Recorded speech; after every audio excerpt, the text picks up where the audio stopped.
భగవంతుని యందు భక్తి అనబడేటటువంటి తాటిని చుట్టి భగవంతుని యొక్క స్మరణలతో చిలకాలి. చిలుకుతున్నప్పుడు ఉంటుంది ఏమిటి అలాగా, అదేం ఉండదు. ఇవాళ ఒక్క అరగంట గాయత్రి చేయవే అని కూర్చున్నారనుకోండి, అబ్బాయి ఎంత వేడిగా ఉందో, తొందరగా లోపలికి వెళ్ళిపోయి కాస్త ఏసీ వేసుకుని గదిలో కూర్చుంటే బాగుంటుంది, పోనీ ఇవాళ ఒక్కరోజు 16 చేస్తానే, రేపు చేద్దాం, కొంచెం చల్లబడ్డాక చేసుకుంటుందని రోజు 108, 500. ఇప్పుడు ఏమిటి ఈ వేసవ కాలంలో ఇప్పుడు గాయత్రి అంటే బాబు వదిలిపెట్టవే అంటే, ముందు ఏది పుడుతుంది అంటే హాలాహలం పుడుతుంది. గుళ్ళోకి వెళ్ళండి, ఓ దేవాలయంలోకి వెళ్ళిన వాళ్ళందరూ దేవాలయ రాజద్వారం దగ్గర నుంచి దేవాలయం బయటకు వచ్చేసే వరకు భగవంతుని మీద మనసు పెట్టున్నారనుకుంటున్నారా? అక్కడ తప్ప అన్ని చోట్ల పెట్టుంటారు.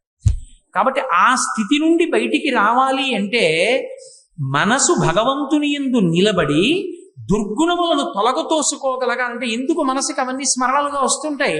కామక్రోధ లోభ మద మోహ మాత్సర్యములనేటటువంటి 6 ఆశ్రయించడం వల్ల ఇవి బయటికి తొలగిపోయి భగవంతుని యందు మనసు నిలబడాలి అంటే మన ప్రయత్నంతో అయిపోతుందన్న సాధన కాకుండా శ్రీ మహావిష్ణువు ఆదికూర్మమై ఆధారమై నిలబడాలి. నిలబడితే భక్తి అన్న తాటితోటి మనస్సు అన్న మందర పర్వతాన్ని ఆయన మీద పెట్టి భగవంతుని యొక్క స్మరణలనేటటువంటి చిలుకుడు చిలికితే ఆ లోపల నుంచి ముందు దుర్గుణములన్నీ వెళ్ళిపోతే అప్పుడు అందులోంచి నెయ్యికి అమృతమని పేరు. అందుకే ఘృతం పిబేత్ అని ఆశీర్వచనం. అవతారము అంటే దిగి వచ్చుట అన్న దాని గురించి నేను మీతో ప్రస్తావన చేసి, ప్రప్రథమావతారంగా కీర్తింపబడినటువంటి అవతారము దశావతారములలో మత్స్యావతారం. ఆ మత్స్యావతారం గురించి మనవి చేశాను. భగవానుడు రక్షణ కొరకు ఒకనాడు కూర్మావతారంగా దిగి వచ్చాడు. ఆది కూర్మము అంటారు, అంటే తాబేటి రూపాన్ని పొందాడైన. భగవంతుడు ఎప్పుడు దిగి వచ్చి అవతార స్వీకారం చేసినా కూడా అందులో ఎప్పుడూ 2 విషయాలు ఉంటాయి. అందుకే దశావతారాలు ప్రధానంగా ఎందుకు వింటారు అంటే, పరమేశ్వరుని యొక్క అవతార వైశిష్ట్యమును తెలుసుకోవడం అంటే ఆయన యొక్క సౌలభ్యాన్ని తెలుసుకోవడం. భగవంతుడు ఎందుకు అవతార స్వీకారం చేస్తాడు అంటే, ఒకటి దయాగుణం చేత చేస్తాడు. అపారమైనటువంటి దయకి మారు పేరు భగవానుడు. అందుకే శంకరాచార్యులు వారి సౌందర్యలహరి చేస్తూ అమ్మవారి గురించి చెప్తూ ఒక మాట అంటారు, భ్రువౌ భుగ్నీ కించిత్ భువన భయ భంగ వ్యసనిని అంటారు. ఆవిడికి కనుబొమలు ముడవవలసినటువంటి అవసరం ఉండదు. ఎందుకంటే కనుబొమలు ముడిచేది ఎప్పుడు అంటే ఆలోచన కలిగితే ముడుస్తాడు. ఇలా నేను మామూలుగా ఉన్నాను అనుకోండి, నేనేదో పెద్ద దీర్ఘంగా ఆలోచించవలసిన అవసరాన్ని పొంది ఉండలేదు అని గుర్తు. నేను ఏదో ఒక విషయం గురించి ఆలోచిస్తున్నాను అనుకోండి, దీంట్లోంచి ఎలా బయటికి రావడం, లేకపోతే ఎవరినో ఎలా బయటికి తీసుకురావాలని ఆలోచిస్తున్నాను అనుకోండి, నా కనుబొమలు ఇలా ముడిపడి ఆలోచిస్తాను.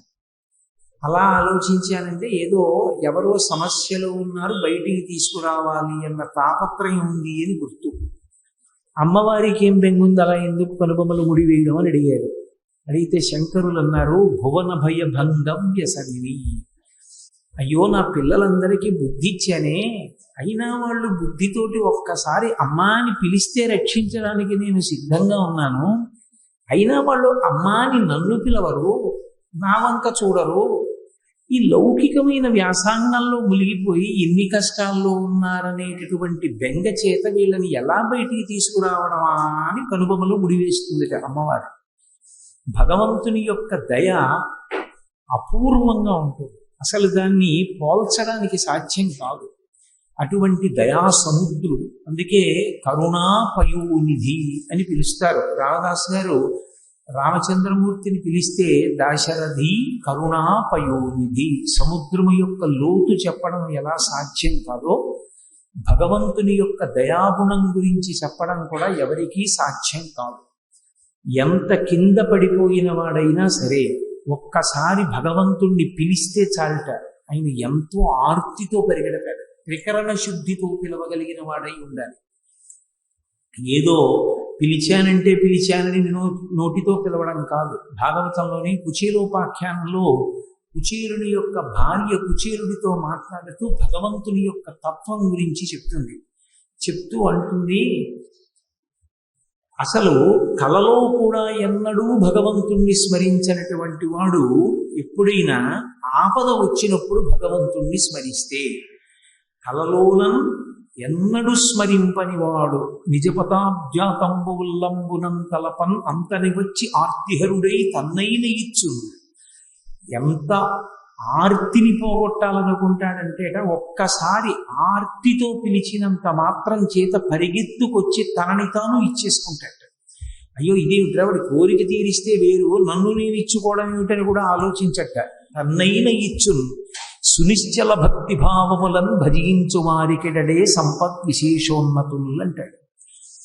ఆ తల్లి మాట్లాడుతూ అసలు పరమభక్తితో భగవంతుణ్ణి సేవించినటువంటి వాళ్ళ కోరిక తీరకపోవడం అన్నది ఉంటుందా? అవతల వాళ్ళ యొక్క అవగుణాన్ని చూడకుండా భక్తితో పిలిస్తే పలికేటటువంటి లక్షణం ఉన్నవాడు, అటువంటి దయాసముద్రుడు. అవతార స్వీకారానికి మొట్టమొదటి కారణంగా దాన్ని చెప్పవలసి ఉంటుంది భక్తిపరంగా చెప్పినప్పుడు. ఆయన పరిత్రాణాయ సాధూనాం అంటాడు, కానీ ఆ దయ కలిగిన వాడు కాబట్టి అవతార స్వీకారం చేస్తాడు. అటువంటి స్వామి ఒకానొకప్పుడు కూర్మ అవతార స్వీకారం చేశాడు. కూర్మము అంటే మీకు అందరికీ తెలుసు, తాబీలు. దానికి కూర్మము అన్న పేరు ఎందుకు వచ్చింది అన్నదాన్ని అమరకోశం అనేకమైనటువంటి అర్థాలతో వ్యాఖ్యానం చేసింది. పుచ్చభాగంతో నీటిని తాగుతుంది కాబట్టి దానికి ఆ కచ్చపము అని పేరు, అంటే తాబేలు అని. నీటిని కలుషితం చేస్తుంది కదులుతున్నప్పుడు, అందుకని దానికి కచ్చపము అని పేరు. అనేక కారణము చేత తాబేటికి ఆ పేర్లు వచ్చాయి. బాగా కఠినమైనటువంటి డిప్పని కలిగి ఉంటుంది. అటువంటి తాబేటి రూపాన్ని పొందాడు ఒకసారి పరమాత్మ. ఎందుకు ఆయనకి పొందవలసిన అవసరం ఏముంది అంటే కేవలము దయ కారణంగా వచ్చింది అవతారం. దశావతారాలు ఎందుకు వింటారు అంటే, అరే రే ఆయన కాళ్ళు పట్టుకుంటేరా సద్గతిని పొందగలం, అటువంటి మహానుభావుడి కాళ్ళు పట్టుకోకుండా బ్రతకడం ఎంత అన్యాయం అనేటటువంటి బుద్ధి ఏర్పడడానికి దశావతారాలు వింటారు. ఒక్కొక్క అవతారాన్ని వింటున్నప్పుడు ఒక్కొక్క విశేషం మీకు అవగతమవుతుంది. ఒకానొకప్పుడు ఇంద్రుడు అన్ని భోగములను అనుభవించడానికి అవకాశం ఉన్నవాడు తాను చేసుకున్న తప్పు చేత తన ఐశ్వర్యాన్నంతటినీ పోగొట్టుకున్నాడు.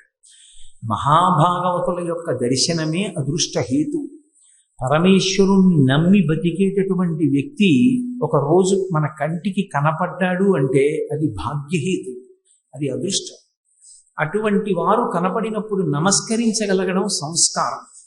అటువంటి వారి చేతితో ఏదైనా ప్రసాదం ఇచ్చినప్పుడు అది భగవంతుని యొక్క అనుగ్రహంగా భావన చేసి కన్నులకు అద్దుకుని స్వీకరించాలి. ఒకానొకప్పుడు ఇంద్రుడు ఐరావతం మీద వెళ్ళిపోతున్నాడు. ఎదురుగుండా దుర్వాసో మహర్షి వచ్చాడు. దుర్వాసో మహర్షి అంటే సాక్షాత్ పరమశివుని యొక్క అవతారం. ఆయన ఎక్కడి నుంచో భగవత్ ప్రసాదాన్ని తీసుకొచ్చాడు. ఆ మాల ఆయన చేతిలో ఉంది, పుష్పమాల. అది ఈశ్వర నిర్మాల్యం, అమ్మవారి మెళ్ళో వేసి తీసిన మాల. ఆ మాల పట్టుకొని వస్తుంటే ఇంద్రుడు కనబడ్డాడు.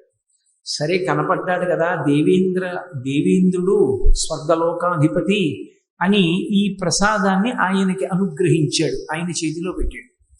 ఇంద్రుడు ఎప్పుడూ లేనిది అప్పుడు స్వతంత్రంగా ఒక రాక్షసుణ్ణి సంహరించి వెడుతున్నాడు.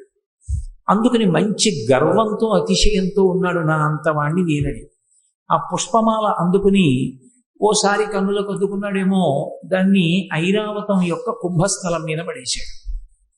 అది మంచి చైతన్య పుష్పాలతో ఉంది. అంత సుగంధాన్ని వెదజల్లుతున్నటువంటి చైతన్య పుష్పములతో కూర్చబడినటువంటి హారము కనుక అనేకమైనటువంటి తుమ్మెదలు దాన్ని ఆశ్రయించి ఉన్నాయి. ఈ తుమ్మెదలన్నీ ఆ ఏనుగు యొక్క కుంభస్థలం మీద ఎగురుతూ దాని చెవులోనూ అక్కడ రొగ చేసేది. ఆ ఏనుగుకి చీకాకు కలిగింది. అది తొండం పైకెత్తి ఆ కుంభస్థలం మీద ఉన్నటువంటి పుష్పహారాన్ని తీసి నేలకేసి కొట్టింది. కొడితే అది ముక్క ముక్కలుగా ఊడిపోయింది. ఆ కోపంతో అది ఏం చేసిందంటే, దీనిలో తుమ్మెదలే లేచి రొగ చేస్తున్నాయని తన కాళ్ళతో కొట్టేసింది. దుర్వాసో మహర్షి చూశాడు. ఆనాడు ఇంద్రుడు చెయ్యడమేమి ఇప్పుడు మనం చెయ్యట్లా?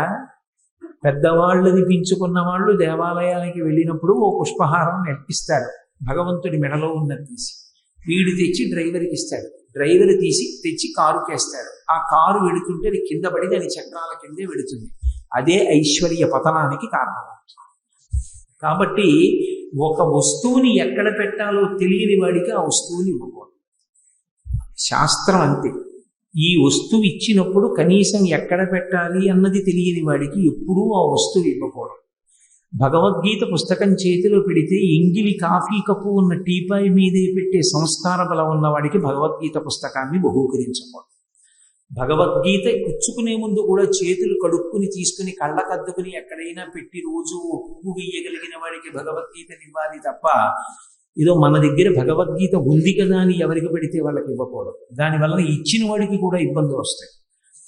దుర్వాసో మహర్షి ఇచ్చినటువంటి భగవత్ ప్రసాదాన్ని దేవేంద్రుడు ఎప్పుడైతే ఐశ్వర్య మదంతో దుర్వినియోగం చేశాడో దుర్వాసో మహర్షికి కోపం వచ్చింది. ఈ ఐశ్వర్యం ఉండబట్టే కదూ నువ్వు ఇంత అహంకారంతో ప్రవర్తించావు, కాబట్టి నీ సమస్త భోగములకు కారణమైన ఐశ్వర్య లక్ష్మి తొలగిపోవుగాక. మహాత్ముల యొక్క తపశ్శక్తి చేత మరి నోటి మాటే బ్రహ్మాస్త్రం. ఎందుకు ఇస్తారు శాపం అంటే కోపంతో కాదు, ఏ తప్పు ఐశ్వర్యమదంతో చేశాడో ఆ తప్పు మళ్ళీ చెయ్యవలసిన అవసరం లేకుండా వినయం ఏర్పడేటట్టు చెయ్యడానికి ఇస్తారు శాపవాకు. ఇప్పుడు దేవేంద్రుని ఆశ్రయించి ఉన్నటువంటి రాజ్యలక్ష్మి ఐశ్వర్యలక్ష్మి అన్నీ వెళ్ళి సముద్రంలో కలిసిపోయాయి. సముద్రంలో పడిపోతే ఈయన రాజ్యహీనుడైపోయాడు. ఈయన రాజ్యహీనుడైపోవడం అంటే పరమేశ్వరుడు తలుచుకుంటే ఎంతసేపు అండి? ఇవాల్టి వరకు పరమైశ్వర్యంతో ఉన్నవాడు రేపటికి తనని ఎవరూ గుర్తుపెట్టకుండా ఎత్తైన గోడలున్న ఇంటి ముందు ఆ గోడ యొక్క క్రీనీడలో భిక్షాటన చేస్తాడు. యద్భూభంగా ప్రమాణం స్థిరచర రచన తరతంయే మురారే వేదాంతాహ తత్వచింతాం మురవిదురసి యత్పాద చిహ్నైతరంతి భోగోపోద్ఘాతకేళీ చులికిత భగవద్వైశ్వరూప్యానుభావ సనశ్రీ అస్మృణీతాం అమృతలహరి ధీలంఘనీయై అపాంగై అంటారు పరాశర భట్టర్లు శ్రీగుణరత్న కోశంలో. అమ్మవారి కడగంటి చూపు ఇలా పడిందా ఐశ్వర్యం, ఆవిడ కానీ విముఖంగా చూసిందా ఐశ్వర్య పతనం అయిపోతుంది. కాబట్టి లక్ష్మి పతనం అయిపోవడం అంటే ఈయనకి భోగం పోయింది, మరి ఎవరికి అవ్వాలి? ఇప్పటి వరకు ఎవరికి కలిసి రాలేదో వాళ్ళకి కలిసి వచ్చింది. బలిచక్రవర్తికి గురువు గారిని సేవించాలన్న బుద్ధి పుట్టి బలిచక్రవర్తి శుక్రాచార్యుల వారిని సేవించాడు. శుక్రాచార్యుల వారిని సేవించిన కారణం చేత గురువు పరబ్రహ్మస్వరూపుడు. గురువు ఏమి ఇవ్వలేడు? గురువు విశ్వజిత్యాగం చేయించి ఐశ్వర్యాన్నంతటినీ కూడా బలిచక్రవర్తికి కట్టబెట్టాడు. ఇప్పుడు బలిచక్రవర్తి గొప్ప పదవులను అలంకరించి సమస్త భోగములను పొంది ఉన్నాడు. దేవతలు ఎన్నిసార్లు యుద్ధానికి వెళ్ళినా రాక్షసుల చేతిలో ఓడిపోతున్నారు. కారణం ఒక్కటే, లక్ష్మీదేవి అనుగ్రహం లేదు. బ్రాహ్మణ వాక్కు చేత పోయింది, దుర్వాసో వాక్కు చేత. ఇప్పుడు దేవేంద్రుడికి కలిగినటువంటి మదం తొలగిపోయింది. ఎందుకు వస్తాయి పురాణ కథలు అంటే కేవలం కథని కథగా కథాశ్రవణం చెయ్యమని రావు. ఒక అవతారం వచ్చింది అంటే అవతారం వెనక ఉండేటటువంటి కథ మన జీవితాన్ని మార్చుకుని సంస్కారవంతం చేసుకోవడానికి కావలసినటువంటి నేపథ్యాన్ని మనకి అందించడానికి వస్తాయి. ఇప్పుడు కష్టాలు తగిలేటప్పటికీ అహంకారం అంతా తొలగిపోతుంది. మనిషి జీవితంలో ఎప్పుడూ పొంది ఉండేవి ఏవి అంటే రెండే. మీరు జాగ్రత్తగా పరిశీలించండి. ఒకటి అహంకారం, రెండు భయం. సాగిపోయినంత కాలం ఇదంతా నా వల్లే అని గుడ్డెల మీద చెయ్యేసుకు తిరుగుతాడు, అప్పుడు అహంకారం. ఏదైనా ఉపద్రవం వస్తోందనుకున్నాడు అనుకోండి, భయం. అహంకారం అనందు పరమేశ్వరుడు జ్ఞాపకానికి రాడు. భయం ఏర్పడినున్నాడు, పరమేశ్వరుడు జ్ఞాపకానికి వస్తాడు. అప్పుడు ఈశ్వరుడు ఏమనాలంటే నువ్వు కృతజ్ఞుడివి.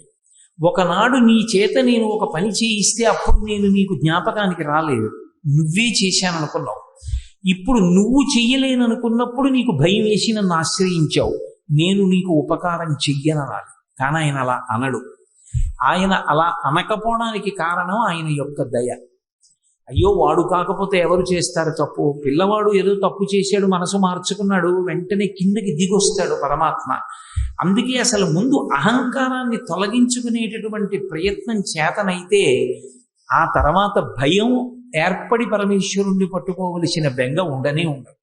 ఎందుచేత అహంకారమే లేదనుకోండి, వినయం ఉందనుకోండి, ఏ పని చేస్తున్నా పరమేశ్వరుడు చేయిస్తున్నాడు మహానుభావుడు ఆయనది కీర్తి. ఆయన నా యందు నిలబడకపోతే నేనేం చేయగలనన్న భావన మనసులో ఉంటే తను అహంకరించడానికి అవకాశం ఎక్కడుంది? తను అహంకరించడానికి ఏమి ఉండదు. ఆ అహంకారం లోపలికి వచ్చిందనుకోండి, ఏ చిన్న విభూతో చాలు నా అంతటి వాణ్ణి నేను అన్నాడు. అందుకే అసలు ఆ వినయం పెద్దల దగ్గర నేర్చుకోవాలి. ఎంతంత గొప్ప గొప్ప పనులు చేసి ఎంతో త్యాగబుద్ధితో ఉండగలిగినటువంటి వాళ్ళు ఎంతో వినయంతో కనపడుతుంటారు సమాజంలో. అటువంటి వారి చేతి అక్షతలు వేయించుకో. అది శ్రీరామ రక్ష. అది అబ్బాలి, అది సంస్కారం. ఆ సంస్కారమే మనిషి ప్రశాంతంగా జీవించడానికి కారణమవుతుంది. కాబట్టి ఇప్పుడు ఇంద్రుడికి కలిగినటువంటి మదం దేని వల్ల పోయింది అంటే, తిరిగి నాకు ఐశ్వర్యము రాదు అన్న భయం చేత పోయింది. అసలు ఇలా బ్రతకనిస్తాడా? కనపడితే చంపేస్తాడేమో బలిచక్రవర్తి. ఈ భయం పెరిగినప్పుడు మళ్ళీ పరమేశ్వరుడు జ్ఞాపకానికి వస్తాడు. ఇప్పుడు దేవతలందరూ కలిసి చతుర్ముఖ బ్రహ్మగారిని పరమశివుణ్ణి తీసుకుని శ్రీ మహావిష్ణువు గురించి స్తోత్రం చేశారు. ఎందుకు ఆయన గురించి స్తోత్రం చేయాలి అంటే, నేను నిన్న మీతో మనవి చేశాను, ఆయన స్థితికారుడు, రక్షకత్వాన్ని ఆయన వహిస్తూ ఉంటాడు. అందుకని రక్షణ చెయ్యి అని కోరారు. రక్షణ అన్న మాటకు అర్థం ఏమిటి? ఇత పూర్వము తాను ఏది పొంది ఉన్నాడో అది తన యొక్క ప్రవర్తన చేతనే పోగొట్టుకున్న నాడు, ఇప్పుడు నేను మారాను కాబట్టి మళ్ళీ నన్ను అనుగ్రహించు, అలా అనుగ్రహమే రక్షణ. నువ్వే జోక్యం చేసుకుని నన్ను కాపాడగలవు కాబట్టి రక్షించవలసింది అని ప్రార్థన చేశారు. శ్రీ మహావిష్ణువు విని ఆయన 2 మాటలు చెప్పాడు. కాలము అని ఒకటి ఉంది, అది కలిసి రానప్పుడు మనిషి నేర్చుకోవలసినది సహనము అన్నాడు. చాలా గొప్ప మాట నిజంగా.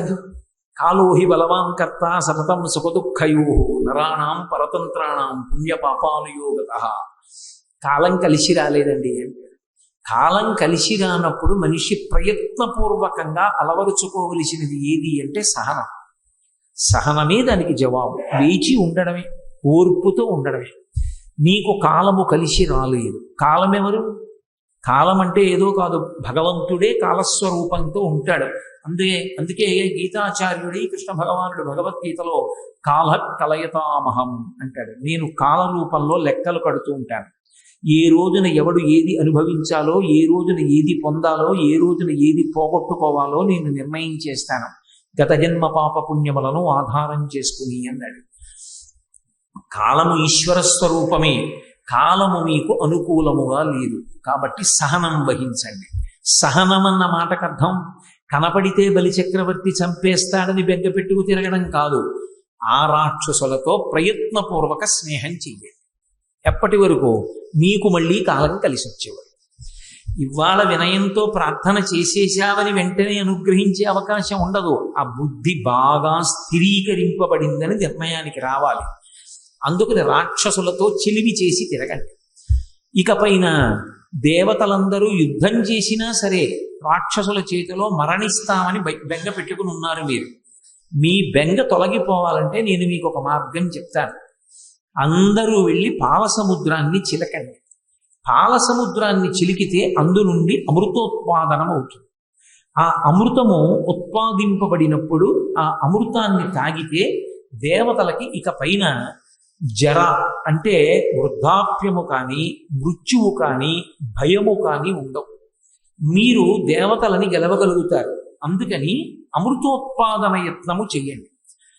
అమృతోత్పాదన యత్నము విమలమతించేయుటొప్పు వేల్పులు వినుడి, అమృతంబు తావి జంతువులు అమృతగతిన్ పొందుచుండు నాయుర్వృద్ధిన్ అన్నారు శ్రీ మహావిష్ణువు. నేను చెప్పిన మాట మీరు బాగా వినండి. అమృతోత్పాదన యత్నము విమలమతించేయుటొప్పు వేల్పులు వినుడి. ఓ దేవతలారా, మీ అందరూ కూడా అమృతాన్ని ఉత్పాదన చేసేటటువంటి ప్రయత్నం చెయ్యడం విమలమతించేయుటొప్పు. విమలమతిన్ అంటే నేను చెప్పిన మాట నమ్మి ఈ ప్రయత్నమునందు పూనిక వహించడం మీకు తగినటువంటి కార్యం. కాబట్టి మీరు అది చెయ్యండి. అమృతం వస్తే ఏమవుతుంది? అమృతం తాగితే దాని వలన ఆయుర్వృద్ధిన్, ఆయువు పెరుగుతూ ఉంటుంది తప్ప ఆయువు క్షీణించదు. ఆయువు క్షీణించడము అన్న మాటకు అర్థం ఏంటి? వికారమును పొందుట. వికారమును పొందితే ఆయువు క్షీణించింది అంటారు. అందుకే 50 సంవత్సరాలు వచ్చే వరకు శరీరము అని పిలుస్తారు. 50 సంవత్సరములు దాటిపోయి అనుకోండి దేహము అంటారు. మీ దేహం బాగుందా అని అడగాలి, అంతేగాని మీ శరీరం బాగుందా అని అడగకూడదు. దేహము బాగుందా అంటే దహ్యమానమయ్యేది, కాలిపోవడానికి సిద్ధపడిపోతుంది అని. అప్పుడు 3 వికారములను దాటిపోతాడు. ఉండేవే 6 వికారాలు. ఏమిటా 6 వికారాలంటే పుట్టినది, పుట్టడమో వికారం. ఎక్కడదో ఎప్పుడో ఉన్నటువంటి జీవుడు ఇప్పుడు పుట్టాడు. పుట్టినది, ఉన్నది, పెరిగినది, తరిగినది, మార్పు చెందినది, నశించినది, వెళ్ళిపోతుంది. అక్కడతో 6 వికారాలు పూర్తవుతాయి. షడ్వికారములు అంటారు. ఈశ్వరుని యందు ఈ షడ్వికారములు ఉండవు. ఆయనకి ఈ 6 వికారములు ఆయనకి అన్వయం కావు. అందుకే షడ్రిపు షడూర్మి షణ్ముఖ జనక అని పిలుస్తారు శంకరాచార్యులు వారు పరమశివుడు. కామక్రోధ లోభ మద మోహ మాత్సర్యములనేటటువంటి 6 శత్రువుల చేత, 6 వికారముల చేత బాధని పొందుతుంటాడు మనుష్యుడు. అటువంటి వికారములలో 50 దాటిన తర్వాత వచ్చేటటువంటి ప్రధానమైన వికారం ఏది అంటే దేహము దహ్యమానమవడం. అంటే దేహము, ఈ శరీరము కాలిపోవడానికి సిద్ధపడిపోతుంటుందంటే ఇంకా శరీరం వెళ్ళిపోవడానికి సిద్ధపడిపోతుంది అని. ఇటువంటి వికారములు మీకుండవు. ఆయుర్వృద్ధిన్ అంటే ఎంతకాలం ఉన్నా కూడా ఇంతకాలం ఉన్నానని చెప్పడమే కానీ వెళ్ళిపోతానన్న మాట అనవలసిన అవసరం ఉండదు. శరీరాలతో ఉంటారు. అప్పుడు మీకు సగం భయం పోతుంది. మీకేమిటి భయం? బలిచక్రవర్తి చంపేస్తాడేమో. అసలు ముందు ఈ భయం పోతుంది. భయాలన్నీ దేన్ని ఆవహించుంటాయంటే చచ్చిపోతానేమో అన్న మాటను ఆవహించుంటాయి. కాబట్టి ఇప్పుడు ఆ మాట ఉండదు, కాబట్టి మీకు భయం ఉండదు. కాబట్టి మీరు చక్కగా వెళ్ళి అమృతోత్పాదన యత్నం చెయ్యండి. అయితే లక్ష్మి అంతా కూడా వెళ్ళి సముద్రంలో పడిపోయి ఉంది. ఇప్పుడు ఆ సముద్రంలో ఉన్న లక్ష్మి పైకి రావాలి. సముద్రంలో ఉన్న లక్ష్మి పైకి రావాలి అంటే దానికి ఒక్క మార్గం ఉన్నది. పాల సముద్రాన్ని చిలకాలి. పాల సముద్రాన్ని చిలకడానికి కవ్వంగా ఉపయోగపడేటటువంటి పదార్థం ఒక్కటే ఉంది, అదే మందర పర్వతం. మందర పర్వతాన్ని పైకి తవ్వి ఎత్తి పట్టుకోవాలి. మందర పర్వతాన్ని తవ్వడానికి కావలసినటువంటి సాధన సంపత్తులు మీ దగ్గర ఉన్నవి పనికిరావు. అందుకని దేవతల యొక్క శిల్పి అయినటువంటి త్వష్టని ఆశ్రయించండి. చిత్తా నక్షత్రానికి త్వష్ట అధిదేవత. అందుకే చిత్తా నక్షత్రంలో ఎవరైనా పుడితే హోమం చేస్తారు, శాంతి హోమం చేసి త్వష్ట ఇదం నమమా అంటూ హవిస్సిస్తారు. ఆ త్వష్టని ఆశ్రయించండి. ఆయన పదునైనటువంటి తౌగాళ్ళు సిద్ధం చేస్తాడు. వాటితో భూమిని తవ్వండి. తవ్వి రోకళ్ళు భూమిలోకి దింపండి. దింపి కదపండి, పైకి ఎత్తండి. దాని మూలం కదులుతుంది. ఆ పర్వతం కింద పడిపోకుండా రాక్షసులు దేవతలు తమ తమ బలాలు చెప్పుకుని జాగ్రత్తగా ఎత్తి పట్టుకుని సముద్రం దగ్గరికి తీసుకెళ్ళండి. సముద్రంలో దింపండి. దింపి చిలకండి. చిలికితే అందులోంచి అమృతోత్పాదనం అవుతుంది. అమృతానికి ముందు హలాహలం కూడా వస్తుంది, జాగ్రత్తగా ఉండండి. అందులోంచి లక్ష్మీ, కామధేనువు, కల్పవృక్షము, ఇత పూర్వం స్వర్గలోకంలో దేవేంద్రుడి యొక్క సమస్త భోగములకు కారణమైనటువంటి సాధన సంపత్తులు ఏవి దుర్వాసో మహర్షి యొక్క శాపవాక్కు చేత అంతర్ధానమైపోయాయో అవన్నీ మళ్ళీ పైకి వస్తాయి. అప్పుడు ఇంద్రుడికి ఐశ్వర్యం కలుగుతుంది. అందుకని మీరందరూ వెళ్ళి క్షీరసాగర మథనం చెయ్యండి. సరే, వెంటనే వెళ్ళారు. ఈ దేవతలు రాక్షసులతో స్నేహం చేశారు. వాళ్ళందరూ కనపడగానే రాక్షసులు దేవతల్ని చంపేస్తా ఉన్నారు. బలిచక్రవర్తి అన్నాడు తప్పు. ఆయన ధర్మం అయింది. రాక్షసులైనంత మాత్రాన ధర్మం లేకుండా ఉండరు. రాక్షసులలో ప్రహ్లాదుడు లేడు, మహానుభావుడు. ప్రహ్లాదుడి మనవడు బలిచక్రవర్తి. మనని ఆశ్రయించి స్నేహభావంతో వచ్చిన వాళ్ళని సంహరించకూడదు. అందరం కలిసి అమృతోత్పాదన యత్నం చేద్దాం రండి అన్నాడు. అందరూ వెళ్ళారు. తౌగాళ్ళు పెట్టి తవ్వారు, రోకళ్ళు దింపారు, గుణపాలు దింపారు, పర్వతాన్ని చేతులు పట్టుకుని ఊపారు. మెల్లగా అది కదిలింది. దాని కిందకి చేతులు దింపారు. తమ తమ బలాలు చెప్పుకున్నారు, బిరుదులు చెప్పుకున్నారు. మందర పర్వతాన్ని పైకెత్తారు. జాగ్రత్తగా ఒబ్బిడిగా అడుగులేయండి అన్నారు. ఆ పర్వతాన్ని పట్టుకుని అడుగులో అడుగు వేసుకుంటూ సముద్రం దగ్గరికి తీసుకొస్తున్నారు. ఎంత జాగ్రత్తగా తీసుకొస్తున్నా అది మందర పర్వతం, పెద్ద పర్వతం. ఆ పర్వతం ఒక పక్కకి ఒరిగేటప్పటికీ ఆపలేకపోయారు. ఆ పర్వతం నేల మీద పడిపోయింది. పడిపోవడంలో దాని కింద పడి కొన్ని వేల మంది రాక్షసులు, దేవతలు శరీరాలు విడిచిపెట్టేశారు, చనిపోయారు. ఒరే, మనం బుద్ధిహీనులనరా, విష్ణువు మాట వినడం ఏమిటి? ఆయన మందర పర్వతం తవ్వమంటే తవ్వడం ఏమిటి? ఇది కృతజ్ఞత అంటే. ఇది చూస్తాడు ఈశ్వరుడు. ఈ విషయంలో నిలబడగలరా అన్నది చూస్తాడు. మందర పర్వతాన్ని తీసుకెళ్లి సముద్రంలో దింపేసి ఉంటే విష్ణువు చెప్పిన మాట మంచిది. మందర పర్వతం మేము ఎత్తగలమా అండి అని ఓ మాట అంటే ఆయన ఏమని ఉండేవాడు, మందర పర్వతం ఎత్తండి అంటే ఎత్తేస్తామని వెళ్ళిపోయారు. ఆయనదే తప్పు వీళ్ళదా? ఆ పర్వతం పడిపోయిన తర్వాత ఇంతమంది చచ్చిపోయిన తర్వాత వాళ్ళ బలాలు స్మరించి అప్పుడు ఏడవడం మొదలుపెట్టారు. అయ్యో ఈ మందర పర్వతం ఏమిటి, మనంత అవ్వడం ఏమిటి, ఎత్తి పట్టికెళ్ళడం ఏమిటి, అసలు దీన్ని పాల సముద్రంలో ఎలా దింపుతాం, దింపాం పోది నెల తిప్పుతాం, ఎలా చిలుకుతాం? ఆయన చెప్పాడు పో మనకు బుర్ర ఉండద్దు, మందర పర్వతాన్ని పైకెత్తడం ఏమిటి, కవ్వంగా చేద్దామని అని ఇప్పుడు ఏడుపు మొదలెట్టారు. తన మాట వమ్మైపోతోందని ఆధారం లేక ఏడుస్తున్నారు కాబట్టి, తను అన్న మాట మీద ప్రయత్నం అన్నది మొదలు పెట్టారు కాబట్టి నింద చేసినా తాను వచ్చాడు గరుత్మంతుని. అది ఆయన దయ. ఏడవని వాళ్ళు నన్ను తిడుతుంటే నేనెందుకు వెళ్ళాలని లేదు, నా మాట నమ్మి ఎత్తారు కదా పర్వతం, నేను ఎడతానన్నాడు. ఆయన గరుత్మంతుణ్ణి అధిరోహించి వచ్చాడు. వచ్చి ఈ పర్వతమేనా పడిపోయిందని ఏడుస్తున్నారు అన్నాడు. అవును ఆ పర్వతమే అన్నాడు. ఆయన ఓసారి దాన్ని అలా చేత్తో హేళగా పైకెత్తి బొంగరాన్ని తిప్పినప్పుడు ఇలా ఇలా ఇలా చేత్తో తిప్పాడు. తిప్పి చేత్తో ఎత్తి ఇలా పట్టుకొని గరుత్మంతుని యొక్క మూపు మీద పెట్టాడు.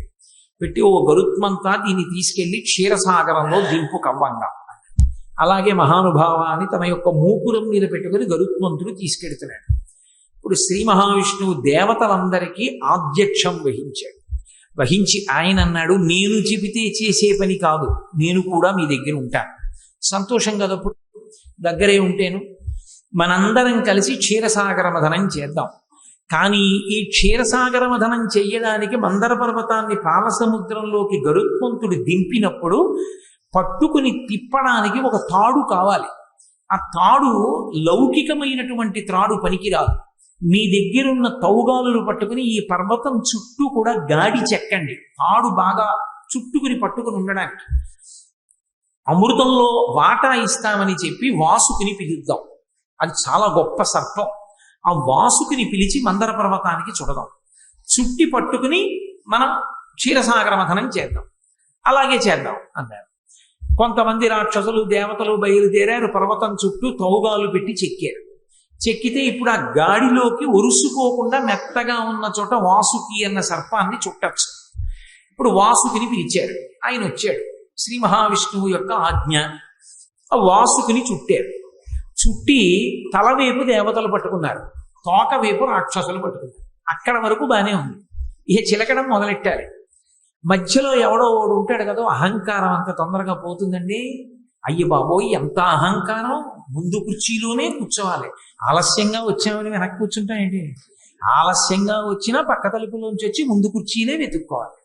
ఎంతంత బలహీనతలు! సభా మర్యాద ఉల్లంఘనంలో కూడా ధర్మం ఉండదు. కాబట్టి ఆ వాసుకిని తీసుకొచ్చి చుట్టి ఆ పాల సముద్రంలోకి దింపుతున్నారు. దింపుతున్నప్పుడు తలవైపు దేవతలు పట్టుకోవడం ఏమిటి, తోక మేము పట్టుకోవడం ఏమిటి? తోక అంటే కింది భాగం కదూ, కింది భాగాన్ని మేము పట్టుకోవడం ఏమిటి? తల భాగాన్ని దేవతలు పట్టుకోవడం ఏమిటి? మా మర్యాద ఏమైపోయినట్టు? అందుకని మేము తల భాగాన్ని పట్టుకోం, మేము తోక భాగం పట్టుకోం, మేము తల భాగమే పట్టుకుంటా ఉన్నారు. అసలు కార్యం మొదలు పెట్టింది లేదు, అల్లరి ప్రారంభం. ఎందుచేత? అహంకారం. మనిషి అసలు దాన్ని గెలవగలిగితే ప్రశాంతంగా ఉంటాడు. అదొకటి గెలవలేని నాడు ఎక్కడికి వెళ్ళినా ప్రశాంతంగా ఉంటుంది. కాబట్టి శ్రీ మహావిష్ణువు అన్నారు, దానికి ఏం పోయింది, తిప్పడం ప్రధానం. ముందు మందర పర్వతం తిరగాలి. తలవేపు పట్టుకున్నా తిప్పడమే, తోకవేపు పట్టుకున్నా తిప్పడమే. మనమే తోకవేపు గడిపోదాం, వాళ్లే తలవేపుకి వస్తారన్నారు. అసలు తలవేపు పట్టుకోవడం ప్రమాదం. పావుని అది విషం చిమ్ముతుంది, దానికి బాధ కలిగింది. తోకవేపు పట్టుకుంటే ప్రమాదం ఉండదు. వాళ్ళు కావాలని తల పట్టుకున్నారు, సరే పట్టుకోండి అన్నారు. వీళ్ళు తోక పట్టుకున్నారు దేవతలు. మందర పర్వతాన్ని తీసుకెళ్లి పాలసముద్రంలో దింపి పూర్తిగా దిగకుండానే తేల్చి పట్టుకుని తిప్పుతున్నారు. ఇప్పుడు వాసుకి శరీరం మీద ఆధారపడింది ఆ మందర పర్వతం. పట్టుకుని తిప్పుతుంటే ఈ బరువుకి ఒరిపిడికి తట్టుకోలేక వాసుకి పెద్ద పెద్ద కేకలేశాడు, వదలండి వదలండి వదలండి అని. ఆ తిప్పేటప్పుడు దాంట్లో కొన్ని ఓషధులు, లతలు, తీగలు అన్నీ తీసుకొచ్చి పాలసముద్రంలో పడేశారు. తిప్పుతుంటే ఆయన ఈ బాధ తట్టుకోలేక గిలగిలా కొట్టుకోవడంలో పట్టు తప్పిపోయి మందర పర్వతం పాల సముద్రంలోకి ఒరిగిపోయింది. ఒరిగిపోయిన తర్వాత ఏది వాసుకి చేతిలో ఉన్నాడు, పాల సముద్రంలోకి మందర పర్వతం వెళ్ళిపోయింది. ఎలా? ఇప్పుడు అందరు ఆలోచించారు, అసలు మనం చేసింది బుద్ధి పొరపాటు, ఈయన చెప్పినవన్నీ చేసేస్తుంటాం మనం. ఎలా? కవ్వం నిలబడాలంటే కింద ఏదో ఒకటి ఉండద్దు. పాల సముద్రంలో ఏ ఆధారం లేకుండా మందర పర్వతాన్ని పట్టుకుని తిప్పగలమా? మనం తోక పట్టుకుని అటు ఇటు గట్టిగా పట్టుకుంటే పోనీ నించుంటుంది పర్వతం. అలా నించుంటే అమృతం ఎక్కడి నుంచి వస్తుంది? చిలకాలి. చిలకాలంటే దగ్గరికి వదులుతూ ఉండాలి, దూరంలో ఆగుతూ ఉండాలి. అలా దగ్గరికి వదిలి లాగడంలో అది ఏమైపోతుంది? సరిపోతుంది. ఆధారం లేకుండా చిలకడానికి సిద్ధపడ్డం ఏంటి? ఆధారం ఏది అన్నారు. ఆధారం ఏది అనేవాడు విమర్శించేవాడే కానీ పరిష్కారం చెప్పేవాడు ఉండడు. లోకంలో చాలా పెద్ద గమ్మత్తు ఏంటంటే విమర్శ చేయడానికి ఎంతమంది అయినా ఉంటారు, అనారోగ్యంగా ఉంది అంటే సలహా చెప్పడానికి ఎంతమంది అయినా ఉంటారు, పరిష్కారం చెప్పేవాడు మాత్రం చాలా తక్కువ మంది ఉంటారు. అలా కాదులేండి నేనున్నాను ఏదో ఒకటి మొదలు పెడదాం అనేవాడు మాత్రం ఉండడు. ఇలా చేయకపోయారు అనేవాళ్ళు మాత్రం ఎంతమంది ఉంటారో. వాడిని మనం ఏం అడగక్కర్లేదు. ఏమంటే మీరు ఏమైనా చెబుతురు అని మనం అడగక్కర్లేదు. నన్ను అడిగితేనండి అంటాడు. నిన్ను అడిగితేనండి అన్నప్పుడు అడిగేవారు కావు.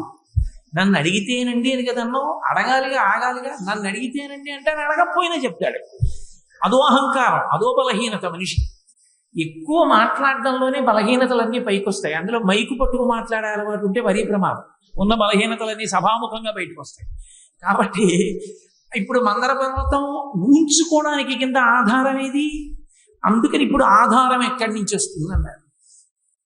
ఎన్ని అన్నా తను అన్న మాట నమ్మి సిద్ధపడ్డారు కాబట్టి, దేవతల మనసు మారింది కాబట్టి, వాళ్ళు పశ్చాత్తాపంతో ఉన్నారు కాబట్టి వాళ్ళని రక్షించడానికి ఎంత కిందకైనా వచ్చేస్తాడు. అది ఆయన దయాగుణం. ఎందుకు వింటారు భగవంతుని యొక్క అవతారం అంటే ఆయన యొక్క దయని అర్థం చేసుకోవడానికి వింటారు. ఇన్ని తప్పులు చేస్తున్న వాళ్ళని క్షమిస్తున్నాడే, నేను ఏవో తప్పులు చేశాను అని బెంగ పెట్టుకుని భగవంతుణ్ణి ప్రార్థన చేయడానికి వెనకంజ వేయవలసిన అవసరం ఎక్కడుంది? ఇక పైన తప్పులు చెయ్యను, చేసినవి చేశాను, ఈశ్వరా నన్ను మన్నించు అని త్రికరణ శుద్ధిగా అనగలిగితే పరిగెత్తుకు రావడానికి ఆయన ఎప్పుడూ సిద్ధంగా ఉంటాడు.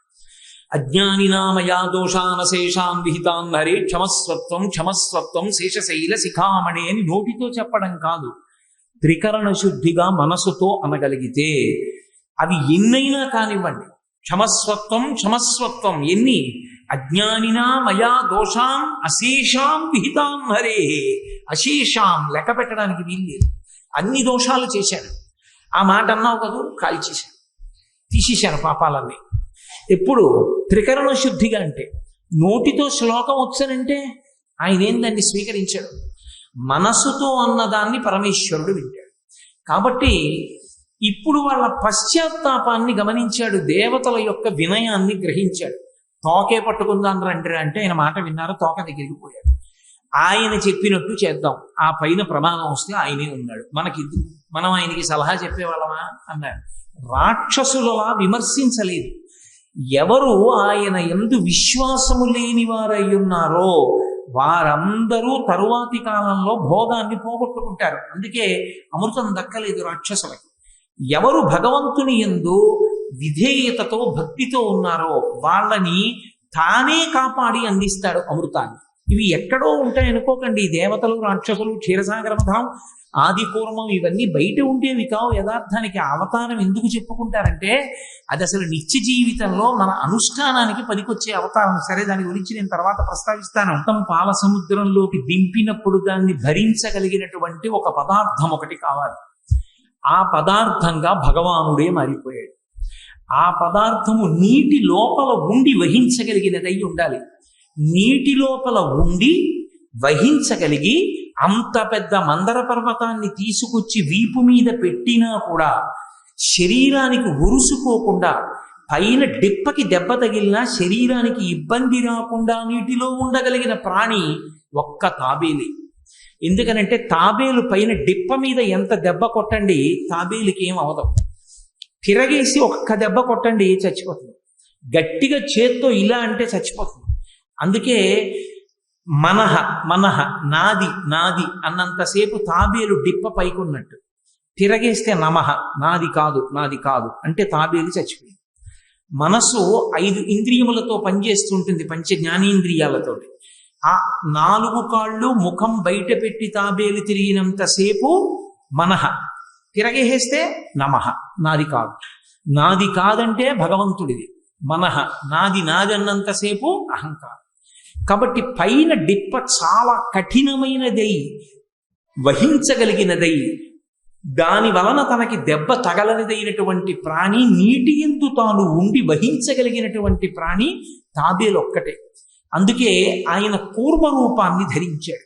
ఇప్పుడు ఆ కూర్మం ఎంత గొప్ప కూర్మంగా తయారైంది అంటే, పోతన గారు అన్నారు, సవరనై 1,00,000 యోజనముల వెడలపునై కడు కఠోరమైనట్టి కర్పరమును అదనైన బ్రహ్మాండంబునంతను ఆహరించునట్టి ఘనతరంబగు ముఖ గహ్వరంబు సకల చరాచర జీవరాశులనెల్ల పట్టి మృంగి లోగును మేటి కడుపు విశ్వంబుపై వేరు విశ్వంబుపై పడ్డ ఆగది కదలని ఎట్టి కాళ్ళు విలికి లోనికి చనుదించు విపుల తుండము అంబుజంబుల పోలెడు అక్షయుగము సుందరంబగు విష్ణుండు సురలతోడ కూర్మి చిలువంద ఒక మహా కూర్మమయ్యే అన్నాడు.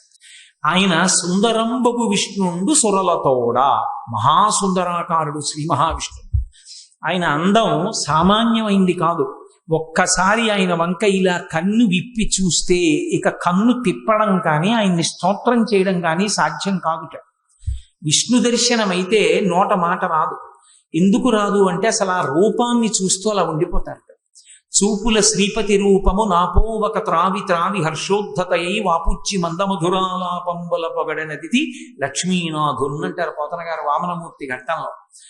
ఆయన రూపాన్ని చూస్తే చాలు అంత పొంగిపోతారు. అటువంటి స్వరూపం కలిగినటువంటి సుందరుండగు విష్ణుండు సురలతోడ దేవతలని రక్షించడం కోసమని ఆయన కూర్మితోడ అత్యంత ప్రేమ దయ కలిగినటువంటి వాడై ఒక మహా కూర్మమయ్యే పెద్ద తాబేలుగా మారాడు. ఎంత పెద్ద తాబేలంటే సవరనై 1,00,000 యోజనముల వెడలపునై అతి కఠినంబగు కర్పరమును 1,00,000 యోజనముల వెడల్పు కలిగినటువంటి పెద్ద తాబేలుగా మారిపోయాడు. దాని మీద ఉన్న కర్పరం అంటే డిప్ప అతి కఠినమై బహు కాఠిన్యంతో ఉంది. దాన్ని బద్దలగొట్టడం ఎవరికీ సాధ్యం కాదు. ఇంకా అంత కఠినమైనటువంటి డిప్పతో ఈ బ్రహ్మాండాన్నంతటినీ కూడా పట్టి మింగేస్తుందేమో అన్నంత పెద్ద నోరు తెరుస్తూ ముఖ గహ్వరమును, అంత పెద్ద ముఖంతో ఈ సకల చరాచర ప్రపంచమునందలి జీవరాశులనెల్ల మృంగి లోనికి తీసుకుని పోగలుగు వెలది కడుపు, ఇంత ప్రపంచంలో ఉన్నటువంటి సమస్తమైనటువంటి జంతురాశినంతటినీ కూడా మింగి కడుపులోకి పెట్టుకోగలిగినంత పెద్ద కడుపుతోటి, దానితో పాటుగా విశ్వంబుపై వేరు విశ్వంబుపై పడ్డ ఆగిన కదలని ఎట్టికాళ్ళు, ఈ ప్రపంచం మీద ఇంకో ప్రపంచం వచ్చి పడిపోయినా సరే ఆ కాళ్ళు ఇలా ఆపితే మళ్ళీ మెల్లిగా అడుగులేస్తాడు. తాబేలు ఎప్పుడు కూడా మెల్లగా అడుగులేసి నడుస్తుంది. మెల్లగా నడవడానికి అత్యంత పేరు పొందిన ప్రాణులలో తాబేలు ఒకటి. అలా ప్రపంచం వచ్చి మీద పడిపోయినా సరే అది మాత్రం ఇలా మెల్లగా అడుగులు వేస్తూనే ఉంటుంది. అలా వెయ్యగలిగినంత బలము కలిగినటువంటిదై వెలికి లోనికి చనుదించు విపుల తుండము, లోపలికి బయటికి విడుతున్నటువంటి తొండంతో అంబుజంబుల పోలిడు వక్షయుగము, తామర పువ్వుల్లాంటి కన్నులతోటి సుందరుండగు విష్ణుండు సురలతోడ కూర్మి చెలువందనొక మహా కూర్మమయ్యే. ఆయన అత్యంత దయతో సుందరమైనటువంటి విష్ణువు ఒక మహాకూర్మముగా అంటే పెద్ద తాబేలుగా మారిపోయి సముద్రం లోపల పడుకుని ఇప్పుడు నా మీద మందర పర్వతాన్ని ఉంచండి అన్నాడు. మీరు గమనించండి, ఆయన మందర పర్వతానికి ఆధారంగా తాబేటి రూపంలో పడుకుని ఉండొచ్చు. ఇప్పుడు ఆ తాబేటి యొక్క డిప్ప మీద మందర పర్వతాన్ని పెట్టారు. వాసుకుని త్రాటిగా చుట్టి తిప్పుతున్నప్పుడు ఆయనకు ఉన్నటువంటి డిప్ప ఎంత ఉరుసుకుపోయి ఉంటుంది, ఆయన ఎంత ఖేదాన్ని పొంది ఉంటారు. అందులో క్షీరసాగర మథన సమయంలో శ్రీ మహావిష్ణువు పొందినంత ఖేదం ఆయన అవతారములలో ఇక ఏ అవతారమునందు కూడా ఆయన పొందలేదు. అంత కష్టాన్ని, ఆయన మనసు అంత దిగులుని పొందేటటువంటి 2 విశేషాలు జరిగాయి కూర్మావతారంలో. అయినా కూడా ఆయన కదలలేదు. అది ఆయన దయకి ప్రతీక. ఏ 2 జరిగాయి అంటారేమో. ఒకటి, ఆ మందర పర్వతాన్ని ఆయన యొక్క డిప్ప మీద పెట్టి తిప్పుతున్నప్పుడు ఆయన తోక ఆయన యొక్క ముఖం కదుపుతుంటే అదేం చిన్న తాబేలు కాదు కనుక ఆ సముద్రంలో ఉండేటటువంటి ఎన్నో ప్రాణులు చనిపోయాయి. అన్ని ప్రాణులు చనిపోవడానికి తాను తాబేటి రూపంలో మందర పర్వతాన్ని వహించడమే కారణమని బెంగ పెట్టుకుని, ఇన్ని ప్రాణులు చచ్చిపోయాయి, నేను చేసినటువంటి ఈ పాపం ఎలా పోతుందని అమృతోత్పాదనం అయిపోయిన తర్వాత పరమశివుడిని ప్రార్థన చేశాడు శ్రీ మహావిష్ణువు. చేస్తే పరమశివుడు ప్రత్యక్షమై, బెంగ పెట్టుకోకు, కాంచీపురంలో నేను పరమశివ స్వరూపంగా వెలిసి ఉన్నాను, అక్కడికి వచ్చి నువ్వు నన్ను ఆరాధన చెయ్యి, నన్ను పూజ చేస్తే నువ్వు మందర పర్వతంగా పడుకున్నటువంటి కారణం చేత అక్కడ తాబేటిగా పడుకున్నప్పుడు మందర పర్వతాన్ని తిప్పడం వల్ల కలిగినటువంటి ప్రాణి సమూహానికి కలిగిన ఇబ్బంది వలన నీకు కలిగినటువంటి పాపం నుంచి ఉపశమనం కలుగుతుంది అంటే కచ్చపేశ్వర దేవాలయం అని ఇప్పటికీ కాంచీపురంలో ఉంది. మీరు ఆ ఆలయంలోకి వెళ్ళి చూస్తే లోపల రాగి రేకు మీద తాబేలు శివలింగాన్ని పూజ చేస్తున్నట్లుగా ఉండి శివలింగం ఉంటుంది. అక్కడే తాబేటి రూపాన్ని విడిచిపెట్టిన తర్వాత మళ్ళీ తాబేటి రూపంతోనే క్షీరసాగర మథనం జరిగినప్పుడు ఏ తాబేటి రూపంలో పడుకున్నారో ఆ రూపంలోనే వచ్చి శివలింగాన్ని అర్చన చేశారు. ఆ క్షేత్రానికి ఇప్పటికీ ఒక ప్రసిద్ధి ఉంది. ఆ క్షేత్రంలో సర్వసిద్ధి తీర్థము అని ఒక తీర్థం. ఆ తీర్థానికి ఒక ప్రత్యేకమైన శక్తి.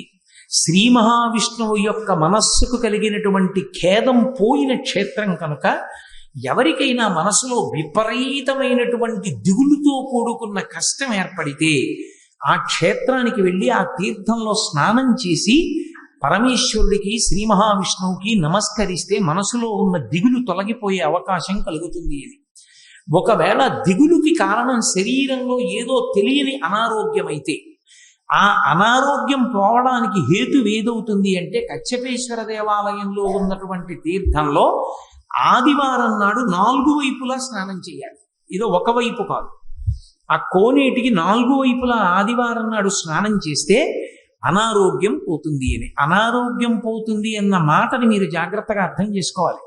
ఈశ్వరానుగ్రహం కలిగితే స్నానం చేయడం వల్ల పోవచ్చు. ఈశ్వరానుగ్రహం కలగడానికి మార్గము అని దేన్ని చెప్పవలసి ఉంటుందంటే మీ శరీరమునందు పొందబడినటువంటి రోగము ఏ ఔషధం చేత నివారణమవుతుందన్న విషయం వైద్యుడి యొక్క బుద్ధికి ద్యోతకమై వైద్యుడు అటువంటి ఔషధాన్ని ఇవ్వడంలో కృతకృత్యుడవుతాడు. ఆయన బుద్ధిని విష్ణువు శివుడు ప్రచోదనం చేస్తాడు. అలా చెప్పాలి తప్ప కేవలం ఏదో మేమేదో చేసేస్తాం మీకు తగ్గిపోతాయంటే మరి వైద్యుడు ఏమైపోయినట్టు మధ్యలో. తప్పు. సనాతన ధర్మం అలా చెప్పదు. మీకెందుకు మీ రోగాలన్నీ తగ్గిపోతాయి మేమేదో చేస్తామని మాట్లాడరు. ఎందుకు మాట్లాడరో తెలుసా? మధ్యలో ఈశ్వరుని అంశ ఇంకొకటి ఉంది. ప్రథమో దైవ్యోభిషకౌ అని యజుర్వేదం చెప్తోంది. వైద్యుడెవరు అంటే పరమశివుని యొక్క మొట్టమొదటి అవతారం. అందుకే శరీరము లోపల ఉన్న విషయాలు వైద్యుడికి తెలుస్తాయి. వైద్యో నారాయణో హరిహి, నారాయణుడు వైద్యుడు. వైద్యో వైద్య సదాయోగి వీర మాధవో మధు. వైద్యుడు సాక్షాత్తు విష్ణువాంశ అని మనకి విష్ణు సహస్రనామ స్తోత్రం చెప్తోంది.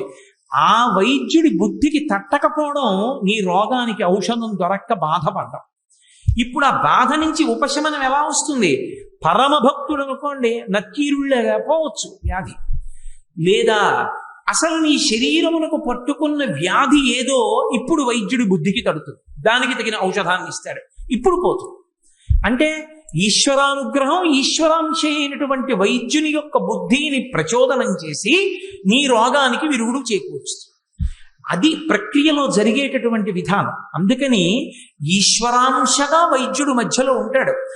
కనుక ఇప్పటికీ కాంచీపురంలో కచ్చపేశ్వర దేవాలయంలో ఉండేటటువంటి సర్వసిద్ధి తీర్థమునందు ఆదివారం నాడు 4 ఒడ్లలో స్నానం చేసినటువంటి వాళ్ళకి శరీరమునకు కలిగినటువంటి అనారోగ్యం కూడా నివారణమవుతుంది అని ప్రశస్తి. అంత ప్రఖ్యాతమైనటువంటి దేవాలయం కచ్చపేశ్వర దేవాలయం. శ్రీ మహావిష్ణువు యొక్క మనసుకి అంత ఖేదం కలిగినటువంటి అవతారం కూర్మావతారం. అంత బాధపడ్డాడు ఆయన. అక్కడతో పోలేదు.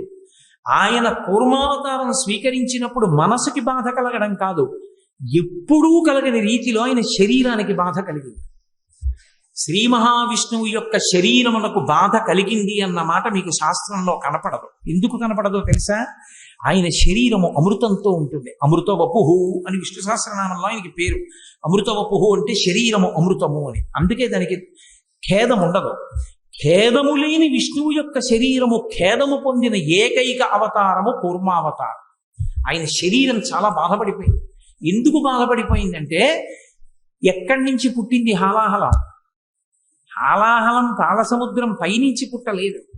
ఆ పాలవెల్లి లోపల అప్పటికప్పటికి మంద రాగము తిరిగన్ చప్పుడు నిండిన జండము చెప్పిటిదే మధుని చెవులు చిందరగొనియన్ ఆలోల జలధి లోపల నాలోనహి విడచి చురల నసురల పరపన్ గీలా కోలాహలమున హాలాహల విషము పుట్టే అవనీనాథ అన్నారు పోతన గారు. ఆ మందర పర్వతాన్ని తిప్పుతున్నప్పుడు ఆదికూర్మం యొక్క వీపు మీద ఉంది, లోపల ఉన్నాడు ఆయన. ఏ పాల సముద్రం లోపల ఉన్నాడో ఆ పాల సముద్రం లోపల హాలాహలం పుట్టి, హాలాహలం పుట్టి ఆయన ఒంటికి దాని సెగలు కొట్టే వేడి. అయినా ఆయన కదలలేదు. ఎందుకు కదలలేదో తెలుసా? ఒక్క కారణానికే కదలలేదు. నేను కదిలిపోతే మందర పర్వతం పడిపోతుంది. మందర పర్వతం పడిపోతే నన్ను నమ్మి పైనున్న వాళ్ళు వాసుకిని పట్టుకుని చిలుకుతున్నారు. ఈ హాలాహలం పైకి తేలి వాళ్ళు పారిపోతే అప్పుడు నేను పైకి లేస్తాను. ఒకవేళ వాళ్ళు కానీ అలాగే చిలుకుతుంటే ఆ హాలాహలం చేత నా ఒళ్ళు దహించుకుపోతున్నా నేను ఇలాగే ఉంటానని ఉండిపోయాడు. ఆ ఉండిపోవడంలో ఆయన ఒళ్ళంతా కూడా వేడికి ఎంత తప్తమై బాధని పొందింది. ఇంత బాధ పొందితే అమృతోత్పాదనం అంతా అయిపోయిన తర్వాత అందరూ సంతోషంగా ఇంటికి వెళ్ళిపోయారు. ఇంత బాధ పొందిన విష్ణువు ఈ వేడి ఎలా పోతుందని ఆ వేడి పోక ఇప్పటికీ అంటుంటారే, వేసవికాలం రాత్రి చల్లబడి పడుతున్నానండి, పగలంతా వేడికి తాపం ఏమిటో రాత్రి నిద్ర పట్టలేదండి అంటారు. ఆ హాలాహలం పుట్టినప్పుడు తగిలినటువంటి తాపానికి విష్ణువుకి వేడి తగ్గలేదు. అమృతోత్పాదనం అయినా కూడా, లక్ష్మీదేవితో కళ్యాణం అయినా కూడా తగ్గకపోతే అప్పుడు మళ్ళీ పరమశివుణ్ణి ఆశ్రయించాడు. ఎవరో అర్థం లేని వాళ్ళు శివకేశవుల మీద భేదం, శివకేశవులకి భేదం చెప్పాలి కానీ అసలు మీకు ఎక్కడా శివకేశవుల మధ్య భేదము కానరాదు. భూతద్దాలు పెట్టుకుని వెతికి అక్కర్లేనివి సృష్టిస్తానన్న వాడికి జవాబు చెప్పేవాడు సృష్టిలో ఉన్నాడు. కాబట్టి మహానుభావుడు వెళ్ళి పరమశివుణ్ణి ఆశ్రయించాడు. నా ఒళ్ళు వేడెక్కిపోతోంది, ఎలా ఈ వేడి తగ్గాలని అడిగాడు. నేను కాంచీపురంలో ఏకాంబరేశ్వరుడనై ఉన్నాను. ఆ ఏకాంబరేశ్వరుడు తూర్పు దిక్కుని చూస్తుంటాడు. నా ఆలయానికి దగ్గరగా పశ్చిమ దిక్కు చూస్తూ నువ్వు నిలబడు. చంద్రకంఠేశ్వరుడని పేరు. ఇప్పటికీ మీరు ఏకాంబరేశ్వరుడి దేవాలయంలో దర్శనం చేసుకుని బయటికి వచ్చి నటరాజస్వామి ఆలయానికి వెళ్ళేటప్పుడు ఇటు నటరాజస్వామి ఆలయం ఉంటుంది, ఇటు చంద్రకంఠేశ్వరుడు ఉంటాడు. తిరుమంగయ్యాళ్వారులు అక్కడ స్తోత్రం చేశారు కూడా శ్రీ మహావిష్ణు స్వరూపం మీద. ఇప్పుడు 2 విగ్రహాలు ఉంటాయి. ఒకటి కొద్దిగా ఛిద్రమైందని ఆ విగ్రహం పక్కన పెట్టి కొత్త విగ్రహాన్ని ప్రతిష్ఠ చేశారు. అక్కడ నిలబడ్డాడు. అక్కడ నిలబడితే పరమేశ్వరుని యొక్క జటాజూటములో ఉండేటటువంటి చంద్రవంక యొక్క చల్లతనం తగిలి శ్రీ మహావిష్ణువు యొక్క శరీరం చల్లబడి. అంటే ఇంత కష్టపడ్డాడనడానికి 2 సాక్ష్యాలు కాంచీపురంలో ఉన్నాయి. ఒకటి కచ్చపేశ్వర దేవాలయము, ఒకటి చంద్రకంఠేశ్వర దేవాలయం. ఒకటి ఏకాంబరేశ్వర దేవాలయంలో ఉంది, ఒకటి కామాక్షి దేవాలయం నుంచి బయటికి వచ్చేసిన తరువాత కొద్ది దూరంలో చూస్తే పెద్ద శిఖరం కనపడుతుంది, కచ్చపేశ్వర దేవాలయం.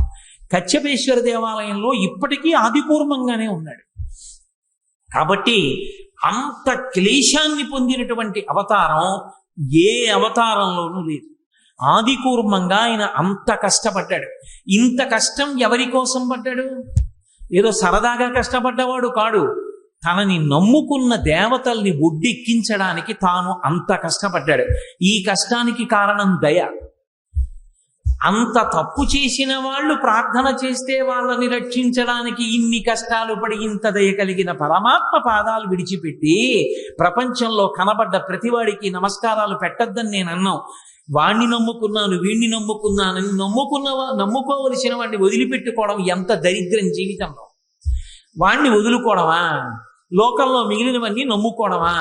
అవి నమ్ముకున్నా దక్కేవి కావు, వీడిని నమ్ముకుంటే జారిపోయేవి కూడా దక్కుతాయి. అందుకని అటువంటి పరమాత్మ స్వరూపం, అటువంటి దయ కలిగినది ఆదికూర్మం అంటే. అటువంటి మహానుభావుడై ఆ లోపలే ఉండిపోయాడు. ఉండిపోతే మందర పర్వతాన్ని ఆయన యొక్క ఆ డిప్ప మీద పెట్టి తిప్పారు. సరే, హాలాహలం వచ్చింది, హాలాహలాన్ని శివుడు భక్షించాడు, ఆ కథ పక్కన పెట్టండి. తర్వాత అమృతోత్పాదనమైంది. అమృతోత్పాదనమైతే అయిపోయిందా? మళ్ళీ రాక్షసులకు దక్కకుండా దాన్ని దేవతలకు మాత్రమే పంచిపెట్టడానికి మోహిని అవతారం స్వీకరించవలసి వచ్చింది. ఒకే అమృతోత్పాదనలో ముందు ఆదికూర్మం, పక్కన మళ్ళీ వేరుగా మోహిని అవతారం. ఈ రెండు అవతారాలు ఎవరి కోసం? మధ్యలో ఉన్న దేవతలు తనని నమ్మి నిలబడినందుకు వాళ్ళని రక్షించాలి. రక్షించి వాళ్ళకి అమృతాన్ని కట్టబెట్టాడు.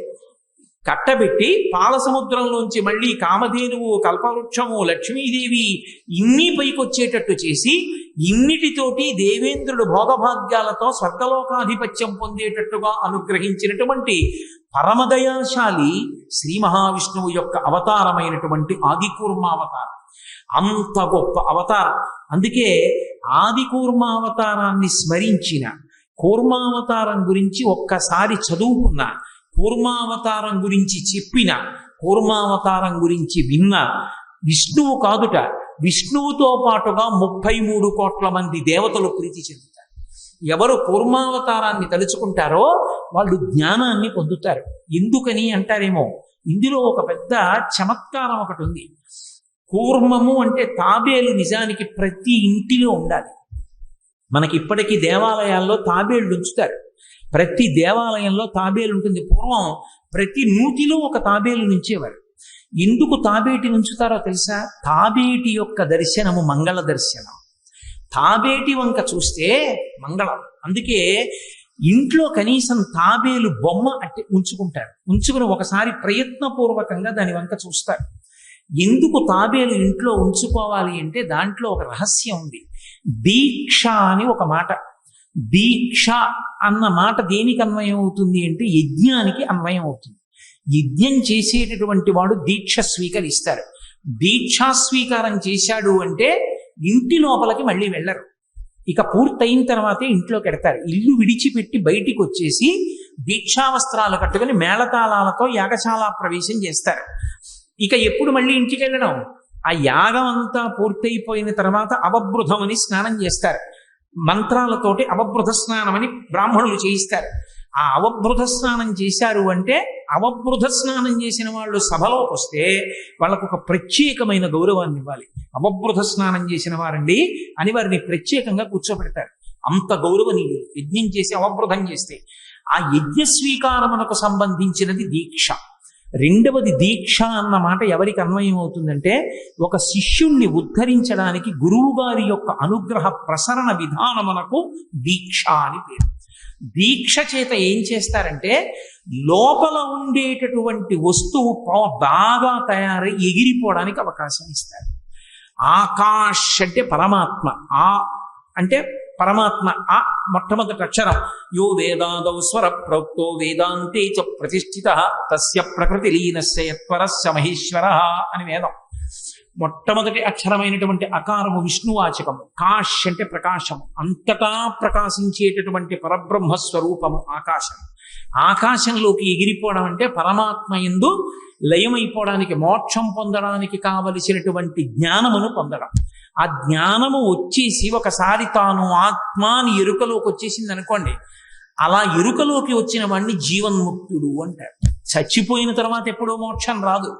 జ్ఞానమును పొందగానే, తాను ఆత్మ అని ఎరుకలోకి రాగానే, నేను శరీరం కాదు అన్నది అనుభవంలోకి వస్తే, భగవాన్ రమణుల్లా, చంద్రశేఖరేంద్ర సరస్వతి మహాస్వామి వారిలా, రామకృష్ణ పరమహంసల, వివేకానందుళ్ళ అలా అనుభవంలోకి వస్తే వాళ్ళు జీవన్ముక్తులు అంటారు. శరీరంతో ఉంటారు కానీ కురుడి కొబ్బరికాయ లోపల ఊడిపోయి ఎలా గుడుగుడులాడుతుంటుందో అలా ఆత్మ శరీరము నుండి విడివడి ఆత్మగా ఉండి శరీరాన్ని ఇక పట్టించుకోరు. ఆ శరీరంలోంచి బయటికి వచ్చేసి శరీరం పడిపోతే విదేహముక్తి అంటారు. శరీరం పడిపోయింది. అందుకే పెద్దల శరీరం పడిపోతే వారు చనిపోయారనరు, వారు విదేహముక్తిని పొందారు అంటారు. వారు ఉన్నప్పుడు సాధన చేత జీవన్ముక్తులు, వారు శరీరం పడిపోయిన తర్వాత విదేహముక్తిని పొందారు అంటారు. కాబట్టి ఎవరి విషయంలో ఏ మాట మాట్లాడాలన్నది తెలిసి ఉండి మాట్లాడాలి, అంతేగాని అందరికీ ఒకే మాట అన్వయం చేసి మాట్లాడకూడదు. కాబట్టి ఆకాశంలోకి ఎగిరిపోయేటట్టుగా, రెక్కలొచ్చి ఎగిరిపోయేటట్టుగా పక్షి పిల్లని, గుడ్డుని పక్షి ఎలా పొదుగుతుందో గురువు శిష్యుణ్ణి అలా పొదుగుతాడు. అంటే గుడ్డుకి ఏముంటుంది? పైన పెంకు ఉంటుంది, లోపల పిండం ఉంటుంది. లోపల పిండంతో పక్షికి సంబంధం తిన్నగా ఏమి ఉండదు, కానీ దాని సంబంధం పిండంతో. రామకృష్ణ పరమహంస అంటారు, గూట్లో పుల్ల ముక్కలతో గూడు కట్టి గూడు మధ్యలో కొద్దిగా గడ్డి వేస్తుంది. ఎక్కడి నుంచి తీస్తుందో మెత్తటి గడ్డి వేసి అందులో గుడ్డు పెడుతుంది. జాగ్రత్తగా దగ్గరకి జరిగి 2 కాళ్ళు ఇలా ఇలా ఇలా ఇలా ఎడం చేసి తన పొట్ట తీసుకెళ్లి ఆ గుడ్డు పెంకుకు తగిలిస్తుంది. తగల్చి అరమోట్పు కన్నులతో ఇలా కళ్ళు మూసుకుని ఎంత ఆనందాన్నో పొందుతుంది.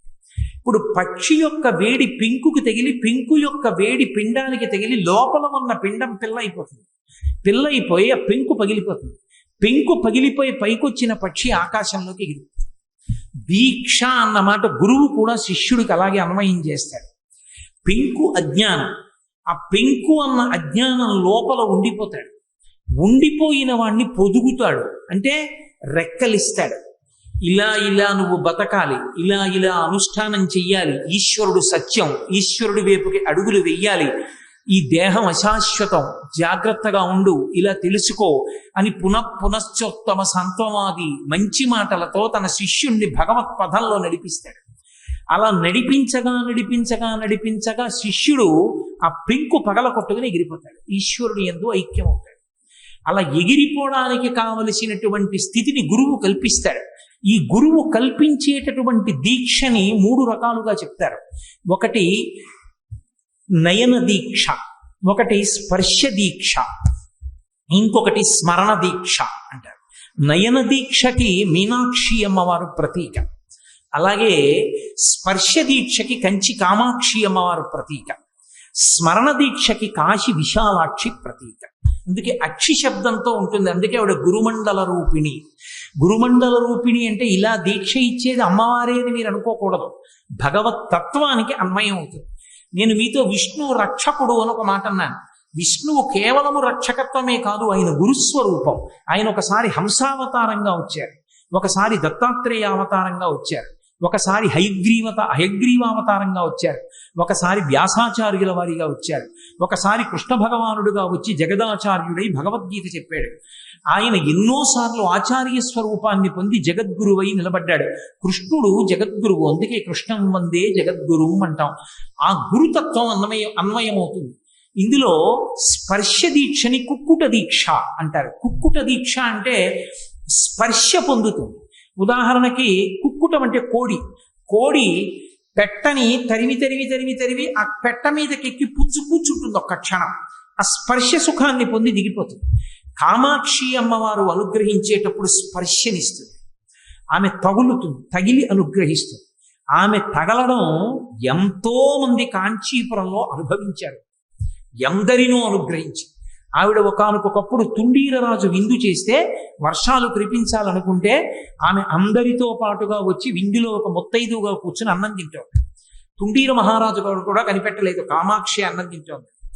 అమ్మవారే అన్నం తింటుంటే విఘ్నేశ్వరుడు కనిపెట్టాడు, నా తల్లి వచ్చింది అన్నం తింటోంది. ఆయన పిల్లవాడై గబగబా పాక్కుంటూ వచ్చి అమ్మ విస్తట్లోకి వచ్చి అన్నం తింటాడు. ఆ ముద్ద తింటుంటే అయ్యో ఎవరో పిల్లాడు వచ్చేసాడని అందరూ పట్టుకోబోయారు. అమ్మవారు అకస్మాత్తుగా పిల్లాన్ని చంకలో పెట్టుకుని అంతర్ధానమై స్వర్ణ ఉసిరికలు కురిపించింది తుండీర మండలం అంతా. ఆ రోజు అనావృష్టితో ఉంటే మూకశంకరుడు మూకపంచశతిలో స్తోత్రం చేస్తారు. అమ్మవారు కామాక్షి స్వరూపానికి ఓ లక్షణం ఉంటుంది. అనుగ్రహించాలనుకున్నప్పుడు తన పాదం ఎత్తి శిష్యుడి భక్తుని యొక్క తల మీద ఉంచుతుంది. అందుకే శంకర భగవత్పాదులు సౌందర్యలహరి చేస్తున్నప్పుడు లలితాపరా భట్టారికా స్వరూపమే కామాక్షి స్వరూపం. అందుకే ఆయన సౌందర్యలహరిని పూర్తి చేస్తూ ఒక మాట అంటారు, శృతీనాం మూర్ధానో దదతి తవయౌ శేఖరతయా అంటారు. వేదముల యొక్క చివర భాగమునందు విహరించేటటువంటి పాదములు కలిగిన ఓ తల్లి, నీ పాదములు నా తల మీద ఉంచు అంటారు. కుక్కుట దీక్ష. కామాక్షి పాదం ఉంచుతుంది. పాదం ఉంచితే అక్కడితో వాడికి పెంకు పగిలిపోతుంది. పెంకు పగిలిపోయిందంటే గుడ్డు విడిపోయి అజ్ఞానం అనే పొర విచ్చిపోయి జ్ఞానమును పొందుతాడు. కామాక్షి అనుగ్రహం కుక్కుట దీక్ష, మీనాక్షి అనుగ్రహం నయన దీక్ష. ఆమె అనుగ్రహిస్తుంది. ఎలా? చూపులతో అనుగ్రహిస్తుంది. జీవశాస్త్రంలో ఏం చెప్తారో నాకు తెలియదు, కానీ వేదాంత శాస్త్రంలో మాత్రం చేప గుడ్లు పెట్టినప్పుడు నది యొక్క అలల మీద పెట్టేస్తుంది. అలల మీద పెట్టేస్తే అలల మీద గుడ్లు అలా ఉంటాయి. ప్రవాహం వచ్చినప్పుడు చేప వెళ్ళిపోతూ ఉంటుంది, గుడ్లు ముందు వెళ్ళిపోతుంటాయి. అయ్యో గుడ్లు పెట్టానే, తేలి వెళ్ళిపోతున్నాయి, ఈ గుడ్లు పిల్లలు అవ్వాలని కోరుకుని అలా ప్రేమతో చూస్తుంది చేప. చేప యొక్క చూపుల చేత పొదగబడి పిల్లలవుతాయి. చూపులతో పోషించి కేవలం తన చూపుతో పెంకు పగలకొట్టి అజ్ఞానాన్ని విచ్చిపోయేటట్టు చేసి జ్ఞానాన్ని ఇస్తుంది. అందుకని నయన దీక్ష ఇవ్వగలిగిన తల్లి కాబట్టి మీనాక్షి. చేప పిల్లల్ని ఎలా పోషిస్తుందో అలా పోషించి జ్ఞానం ఇస్తుంది గురుమండల రూపిణి. కాబట్టే ఆ తల్లి మీనాక్షి స్వరూపంగా ఉంటే తన చూపులతో కేవలం దృష్టిపాతం చేత తనని నమ్ముకున్నటువంటి భక్తులకు జ్ఞానాన్ని ఇచ్చేస్తుంది. అందుకని ఆవిడికి మీనాక్షి. అందుకే శంకరాచార్యుల వారు దృశాద్రఘీయస్యాదరదలిత నీలోత్పల రుచ దవీయాంసం దీనం స్నపయ కృపయా మమపి శివే అనీనాయం ధన్యో భవతి నచతే హనిరియత అని మనేవా హర్మ్యేవా సమకర నిపాతో హిమకర అంటారు. ఆ తల్లి అలా చూస్తూనే ఉంటుంది. ఎప్పుడు ఎంతవరకు చూస్తుందంటే బ్రహ్మాండాలు ఎంతవరకు ఉన్నాయో అంతకన్నా ఎక్కువ వరకు కన్ను తిప్పి చూస్తుంటుంది. అది మీనాక్షి తత్వం. ఇక మూడవది ఉంటుంది కమట దీక్ష అంటారు. కమట దీక్ష అంటే తాబేటి దీక్ష. తాబేలు గురుస్వరం. తాబేలు ఉండడమే మంగళప్రదం. ఎందుకని అంటే తాబేలు స్మరణ చేత రక్షిస్తుంది. గురువు అలా కూడా రక్షించగలడు. ఎలా రక్షిస్తారంటే తాబేటికి ఒక లక్షణం ఉంటుంది. అది నీటిలో గుడ్లు పెట్టదు. నీటిలోంచి బయటికి వచ్చి ఒడ్డుకొచ్చి ఇసుకలో కొద్దిగా కన్నం చేసి అందులో గుడ్లు పెట్టి ఇసుక మూసేస్తుంది. మూసేసి నీటిలోకి వెళ్ళిపోయి నీటిలో తిరుగుతూ గుర్తొస్తుంది, అయ్యో ఒడ్డున ఎక్కడో ఇసుకలో కన్నం పెట్టి గుడ్లు పెట్టాను, అవి పిల్లలు అవ్వాలి, పెద్దవవ్వాలి, చిన్న చిన్న తాబేళ్ళు అవ్వాలి, అవి కూడా ఈ నదిలోకి రావాలి అని స్మరిస్తుంది. తాబేలు యొక్క స్మరణల శక్తి చేత పొదగబడతాయి ఆ గుడ్లు. పొదగబడి పిల్లలు అవుతాయి. గురువు ఎక్కడో ఉండొచ్చు, ఉన్న శిష్యుణ్ణి అనుగ్రహంతో స్మరిస్తాడు. స్మరించిన కారణం చేత పెంకు పగిలిపోతుంది. అలా మహానుభావులు ఎందరినో అనుగ్రహించారు. మనకి చెప్పుకోవలసిన సందర్భం ఏర్పడితే ఛత్రపతి శివాజీకి గురుత్వం వహించినటువంటి సమర్థ రామదాసు గారి జీవితంలో జరిగింది. అలాగే శివాజీకి సమర్థ రామదాస్ గారికి మధ్యలో అటువంటి స్మరణ దీక్ష ఒకసారి జరిగింది. కేవలం స్మరించి రక్షించారు ఆయన. అలా ఎందరినో ఈ దేశ చరిత్రలో స్మరణ చేత గురువులు రక్షించిన సందర్భాలు ఉన్నాయి. శృంగగిరి పీఠాధిపత్యం వహించినటువంటి చంద్రశేఖర భారతీ మహాస్వామి వారు ఒకానొకప్పుడు సమాధి స్థితిలో ఉండి అకస్మాత్తుగా సమాధిలోంచి బయటికి వచ్చి ఆ పీఠంలో ఉన్న ఒక వ్యక్తిని పిలిచి ఉత్తరం రాసి నేపాల్ రాజుగారికి ఇవ్వండి, ఆపదలో ఉన్నారు, ఆయనకేమీ పరమాలేదని మళ్ళీ ప్రభువు అవుతారని నేను చెప్పానని పట్టుకెళ్ళండి అని అక్షతలు ఇచ్చారు. ఎక్కడో ఉన్నారు, ఎక్కడ వార్తల్లో కూడా రాలేదు. ఇదేమిటి నేపాల్ ప్రభువుకి ఆపద రావడం ఏమిటి అనుకున్నారు. ఇచ్చిన అక్షతలు పట్టుకుని ఆ వ్యక్తి బయలుదేరాడు ఉత్తరం పట్టుకుని. ఇంకా నేపాల్ చేరకముందే ఆయన రాజ్యాధికారానికి ఆపద వచ్చి పదవీచ్యుతుడిని చేశారు. ఈ అక్షతలు పట్టుకెళ్ళి ఇచ్చారు. ఆయన అక్షతలు తల మీద వేసుకున్నారు. వెంటనే మళ్ళీ పరిస్థితులు మారి రాజ్యాధికారం పొందారు. అప్పుడే చంద్రశేఖర భారతీ స్వామి వారి దగ్గరికి వచ్చి ఒక్కసారి నేపాల్ రమ్మని అడిగితే వారు మహానుభావులు, వారి నోటి వెంట మాట వచ్చిందంటే వేదం, మేము రావు, మా శిష్యులు వస్తారన్నారు. ఆ మాటే నిజమైంది. వారు వెళ్ళలేదు. వారి శిష్యులైనటువంటి అదేంటి విద్యాభినవ నరసింహ భారతీ స్వామి వారు, ఇప్పుడున్నటువంటి భారతీ తీర్థ మహాస్వామి వారి వారి గురువు గారు వెళ్ళారు. అభినవ విద్యాతీర్థ మహాస్వామి గారు, అభినవ విద్యా మహాతీర్థ స్వామి వారు నేపాల్ వెళ్ళారు. నేపాల్ వెళ్ళినప్పుడు అక్కడ ఆయనకి ఎన్నో రాసమర్యాదలు చేశారు. తిరుగు ప్రయాణానికి సిద్ధపడుతున్నారు. ఇంత దూరం వచ్చారు, మమ్మల్ని అనుగ్రహించారు, మా నేపాల్ ప్రభుత్వం తరపున మీకేమైనా బహూకరిద్దాం అనుకుంటున్నాం, మీకేం కావాలని అడిగారు. ఆయన అడిగిన కోరిక ఏమిటో తెలుసా? ఇక్కడ ఉన్నటువంటి దేవాలయంలో కాఠ్మండు పశుపతినాథ్ దేవాలయంలో గంట కొడితే కాఠ్మండు సగభాగం వినబడుతుంది. అంత గొప్ప గంట. అంత గంట అక్కర్లేదు కానీ అందులో 10వ వంతు శబ్దం చేసే గంట ఒకటి ఇమ్మన్నారు. ఆ గంట బహూకరించారు. ఇప్పుడు శృంగేరి పీఠంలో శారదాదేవి దేవాలయంలో ఉన్న గంట అభినవ విద్యాతీర్థ మహాస్వామి వారు నేపాల్ వెళ్ళినప్పుడు కాఠ్మండు మహారాజు బహూకరించిన గంట. ఇప్పటికే ఆ గంటే కొడతారు. కాబట్టి మహానుభావులు తమ స్మరణల చేత రక్షిస్తారు. కమట దీక్ష అంటే ఏమిటంటే మనం దేన్నో స్మరిస్తే అది రక్షింపబడదు. భగవానుడు మనని స్మరిస్తే మనం రక్షింపబడతాం. తన స్మరణ చేత జ్ఞాపకం తెచ్చుకుని ఆయన జ్ఞాపకాలలో మనం ఉంటే, మనం ఎంతసేపు ఈశ్వరుణ్ణి చూశాం కాదు, మనని ఈశ్వరుడు చూశాడా అన్నది ప్రధానం.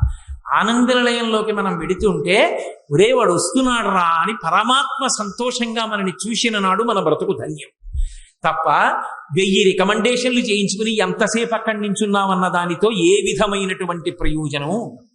ఈశ్వరుడి దృష్టిలో పడడానికి హేతువు ధర్మం ఒక్కటే. ఆ ధర్మాన్ని పట్టుకున్న నాడు ఈశ్వరుడు వాడి వంక ప్రేమతో చూస్తాడు. ఆయన దృష్టిలో పడడం అంటే కమట దీక్ష.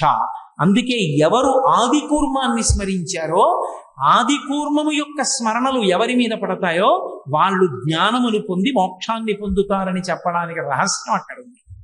కాబట్టి ఇంట్లో తప్పకుండా కూర్మాన్ని ఉంచుతారు. కూర్మాసనం అని ప్రత్యేకంగా వేసి కూర్చుంటారు. తపస్సు చేసేటటువంటి వాళ్ళ పీట మీద తాబేటిని చెక్కుతారు. ఆ కూర్మం మీద కూర్చుంటే ఒక ప్రత్యేకమైన లక్షణం ఒకటి ఏర్పడుతుంది. దీన్ని రహస్యంగా ప్రస్తావించారు శంకరాచార్యుల వారు. షట్పదీ స్తోత్రం చేస్తూ ఆయన ప్రారంభం చేస్తూనే అవినయమపనయ విష్ణోహో అని మొదలుపెట్టి సంసారం తారయ తారయ అంటూ మొదలుపెట్టారు. సంసారాన్ని దాటించేవాడా అని మొదలుపెట్టి ఒక పెద్ద చమత్కారం చేశారు షట్పదీ స్తోత్రంలో. అందులో అద్భుతమైనటువంటి ప్రాస పెడుతూ శ్లోకరచన చేస్తూ అందులో శంకరులు అన్నారు, దామోదర గుణమందిర సుందర వదనారవింద గోవింద భవజలది మదనమందర అని పిలిచారు పరమేశ్వరుడు. దామోదర గుణమందిర సుందర వదనారవింద గోవింద, దకారం తిరగడంలో వచ్చిన అందం శ్లోకానికి అని పిలుస్తూ భవజలది మదనమందర అన్నారు. ఇక్కడ తాబేలం లేదు, నువ్వు మందర పర్వతం అన్నారు విష్ణువు. అసలు క్షీరసాగర మథనం ఎందుకు వినాలి, కూర్మావతారం ఎందుకు వినాలి అని అడిగారు. కూర్మావతారం ఎందుకు వినాలో తెలుసా? చాలా మందిని చూడండి, కొంచెం భగవత్ సంబంధం ఉండి కాస్త ఏదో భగవంతుడి గురించి 2 ఉపన్యాసాలు చెప్పే వాళ్ళందరికీ కూడా వచ్చేటటువంటి సమస్యల్లో, వచ్చేటటువంటి ఫిర్యాదులలో సాధారణంగా ఉండే ఫిర్యాదు ఒకటి ఉంటుంది. ధ్యానం చేద్దామంటే మనసు నిలబట్టలేదండి, ఏం చేయమంటారు? ధ్యానం చేస్తే మనసు నిలబడిపోతే తరించిపోయావు. అంత తేలిక. కొన్ని కోట్ల జన్మల నుంచి స్వేచ్ఛనిచ్చావు దానికి, విశృంఖల విహారం.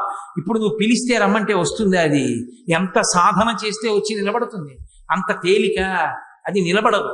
నిలబడదన్నది గుర్తుంచుకుంటే ఒక పెద్ద రహస్యం ఒకటి ద్యోతకం అవుతుంది. అందుకే శంకరులు భవజలధి మదనమందర అన్నారు. మదన శబ్దం ఎవరికి అన్వయమో తెలుసా? మన్మధుడికి.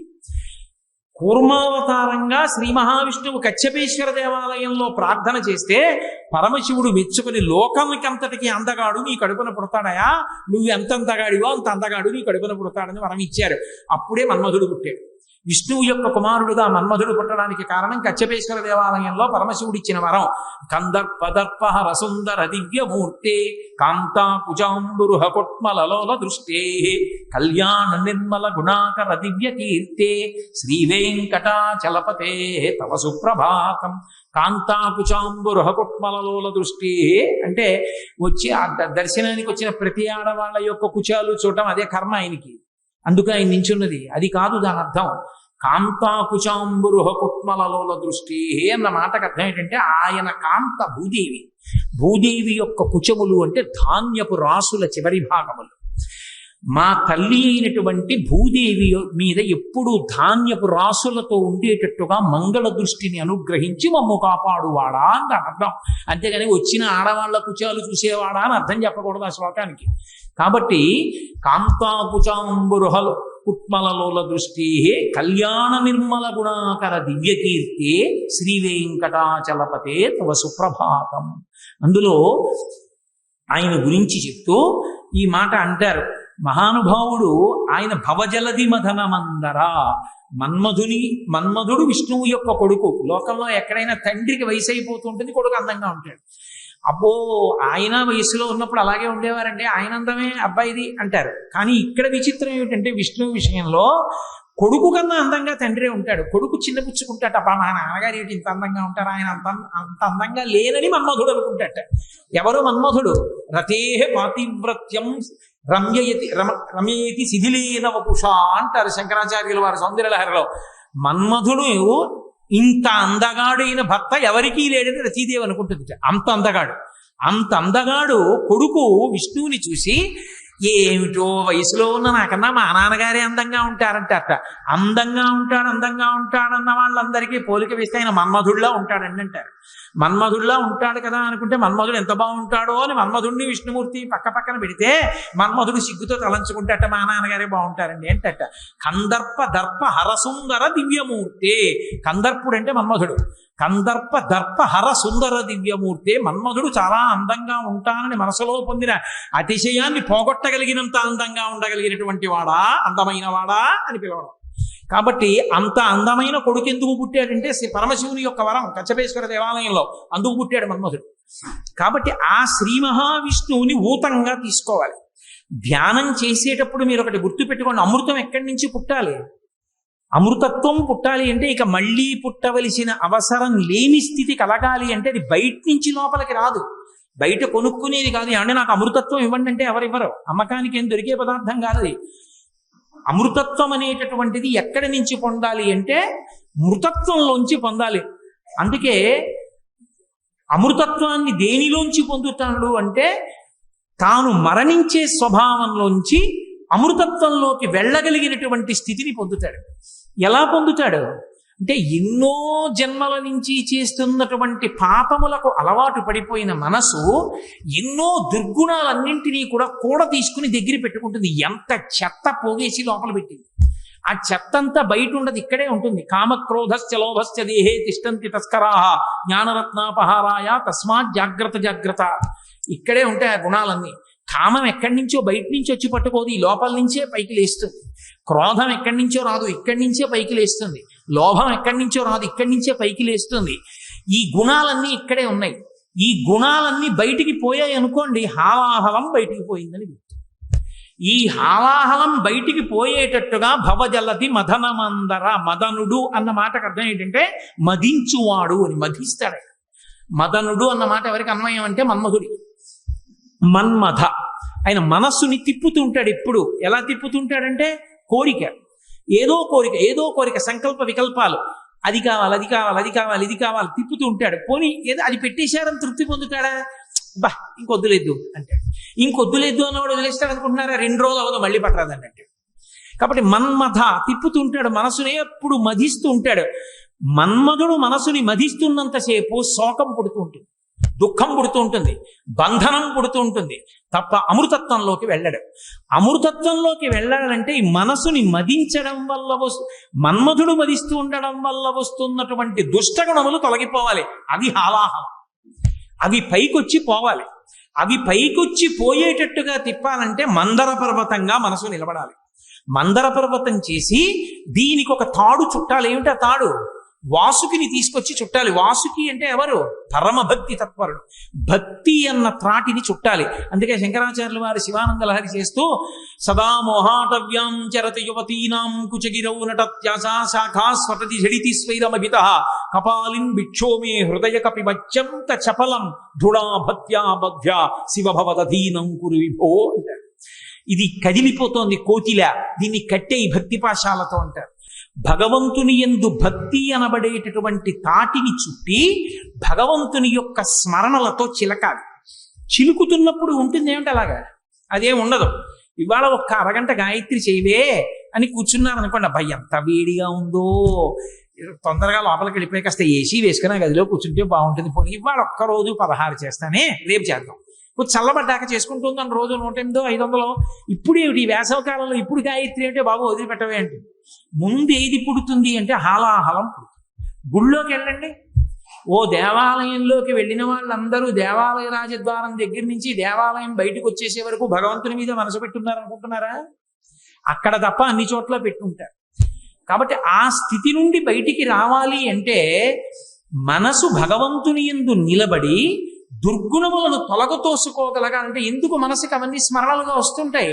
కామ, క్రోధ, లోభ, మద, మోహ, మాత్సర్యములు అనేటటువంటి 6 ఆశ్రయించడం వల్ల ఇవి బయటికి తొలగిపోయి భగవంతుని యందు మనసు నిలబడాలి అంటే మన ప్రయత్నంతో అయిపోతుందన్న సాధన కాకుండా శ్రీ మహావిష్ణువు ఆదికూర్మమై ఆధారమై నిలబడాలి. నిలబడితే భక్తి అన్న తాటితోటి మనస్సు అన్న మందర పర్వతాన్ని ఆయన మీద పెట్టి భగవంతుని యొక్క స్మరణలనేటటువంటి చిలుకుడు చిలికితే ఆ లోపల నుంచి ముందు దుర్గుణములన్నీ విడిపోతే అప్పుడు అందులోంచి నెయ్యికి అమృతమని పేరు. అందుకే ఘృతం పిబేత్ అని ఆశీర్వచనం. నెయ్యి తినండి అని ఆశీర్వచనం చేయరు, నెయ్యి త్రాగండి అని ఆశీర్వచనం చేస్తారు. ఘృతం అంటే మీరు అమరకోశం చూస్తే ఘృతం అన్న మాటకు పర్యాయ పదం అమృతం. నెయ్యి, ఆవు నెయ్యి అమృతము పర్యాయ పదాలు. అమృతం తాగండి. అమృతం ఎక్కడి నుంచి వస్తుంది? నిన్న మీకు చెప్పాను కదా, పాలు కాచి తోడి పెట్టినటువంటి పెరుగులోంచి వస్తుంది. ఆ పెరుగు అంటే ఒకటి తోడుకుంది అన్న మాటకు అర్థం ఏంటంటే పాలు అంటే పాల సముద్రం, తెల్లగా ఉండేది సత్వగుణం. భగవంతునికి సంబంధించినటువంటి కథలు వింటున్నప్పుడు, భగవంతుని యొక్క కథల యొక్క విశేషాలు తెలుసుకుంటున్నప్పుట మంచి భక్తి తత్పరత కలిగినటువంటి వాడికి ఆనంద డోలికలలో తేలిపోతున్నట్లు ఉంటుంది. అసలు నాకు జపం ఎందుకయా, నాకు తపస్సు ఎందుకయా, చెప్పేవాడు ఉంటే చాలయా, నేను వింటూ తేలిపోతాను ఆనంద సాగరంలో అన్నాడు. అమరేంద్రాదుల కొల్చు భంగిజనుల జాక్షు సేవించగా విమల జ్ఞాన విరక్తి ముక్తి నొసగున్ వేయేల భూనాథ తత్కమలాధీశు కథా సుధావస నదీ కల్లోల మాలా పరిభ్రమమెవ్వానికి నైనా కర్ణ యుగళీ పర్వంబు కాకుండునే. కథాసుధారస నదీ కల్లోల మాలా పరిభ్రమము, ఆ భగవంతుని యొక్క కథాశ్రవణం అనేటటువంటి సుధా సముద్రములో ఉండేటటువంటి ఆ కెరటాల మీద తేలిపోతట భగవత్ కథ వింటున్నప్పుడు. ఆ భగవత్ కథ విని ఆనందమును పొందడమే పాల సముద్రం. ఆ వినడం అనేటటువంటి గుణం కలిస్తే ఈ విన్నదాన్ని వెంటనే విడిచిపెట్టేసేటట్టుగా ప్రవర్తించకూడదు. లోపల మననం చేసుకోవాలి. కదలకుండా ఇంకొక దాని మీదకి దృష్టి వెళ్లకుండా ఏది విన్నామో దాన్నే స్మరించాలి. అదే తోడు పెట్టడం అంటే దాన్ని దీంతో కలిపి నించోబెట్టడం. భాండం అంటే ఇదే కుండ, శరీరం. ఇందులో తోడు పెడితే అది తోడుకుని గడ్డ కడుతుంది. అంటే భగవంతుని యొక్క రూప గుణ విభూతులకు సంబంధించిన స్మరణలు నిలబడతాయి. ఇప్పుడు దీనిలోకి భగవంతుని యందు నిరతిశయ భక్తి అనబడేటటువంటి తాడు కట్టబడినటువంటి మనసుని దింపి స్మరణలని చిలకాలి. చిలికితే అందులోంచి వెన్న పైకొస్తుంది. ఈ వెన్నకి ఏమని పేరు అంటే నిరతిశయ ప్రీతి అంటారు. అంటే ఇక భగవంతుణ్ణి తప్ప ఇంకొక దాన్ని చూడలేడు. అస్తమానం ఆయనే జ్ఞాపకం వస్తుంటాడు. అన్నిటిలో ఆయన్నే చూస్తుంటాడు. ప్రాణేశ నీమంజు భాషలు వినలేని కర్ణరంధ్రంబుల కలిమియేల భువనమోహన నిన్ను పడగానగాలేని చక్షురింద్రియముల సత్వమేల దైతనీయధరామృతంబానగాలేని జిహ్వకు పలరుచి సిద్ధియేలా అంటుంది రుక్మిణీదేవి. అలా ఏది చూస్తున్నా సరే భగవంతుడే గుర్తొస్తుంటాడు. ఆ స్థితికి చేరిపోతే వెన్న.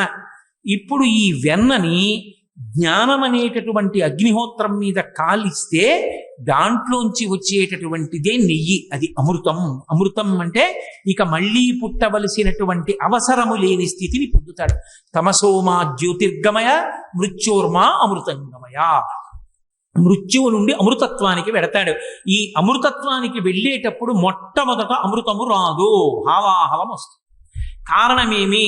నీ మనసులో నువ్వు పెట్టుకున్నది ఇన్నాళ్ల నుంచి హాలాహలాన్నే పెట్టుకున్నావు. ఇప్పుడు ఈ హాలాహలాన్ని ఎవరు పుచ్చుకుంటారు? ఈ కామక్రోధ లోభ మదమోహ మాత్సర్యాలు విడిచిపెడితే పుచ్చుకునేవాడు ఎవడు? పరమేశ్వరుడే పుచ్చేసుకుంటాడు. పుచ్చేసుకుని శుద్ధ సత్వాన్ని మిగలుస్తాడు.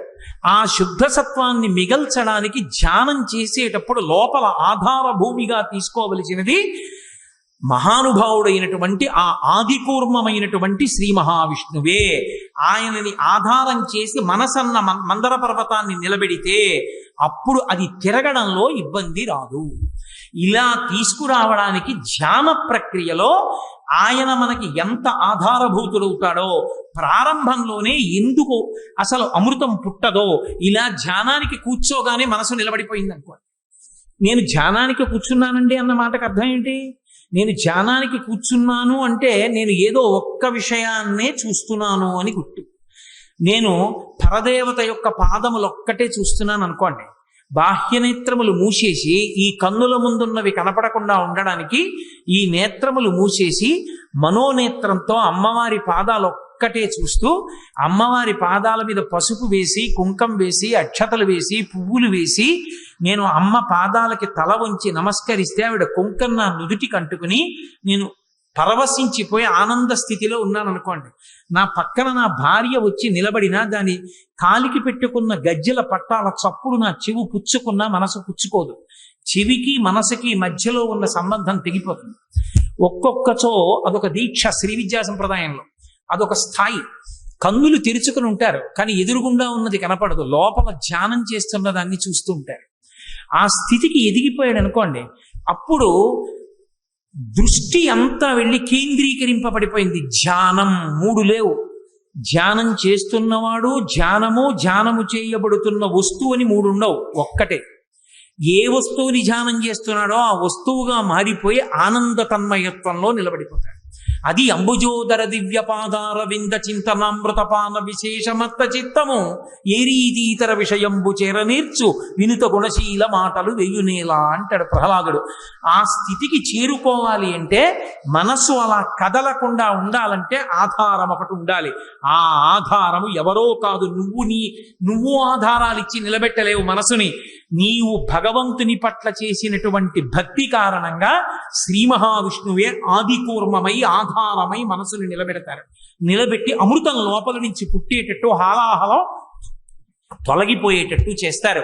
ఈ ధ్యాన ప్రక్రియకి యథార్థానికి అసలు క్షీరసాగర మథనము ఇక్కడే జరుగుతూ ఉంటుంది. అందుకే ఇక్కడ క్షీరసాగర మథనానికి ధ్యానాన్ని అన్వయం చేసి శంకర భగవత్పాదులు షట్పదీ స్తోత్రం చేస్తే దామోదర గుణమందిర సుందర వదనారవింద గోవింద భవజలధి మదనమందర అని పిలిచారు.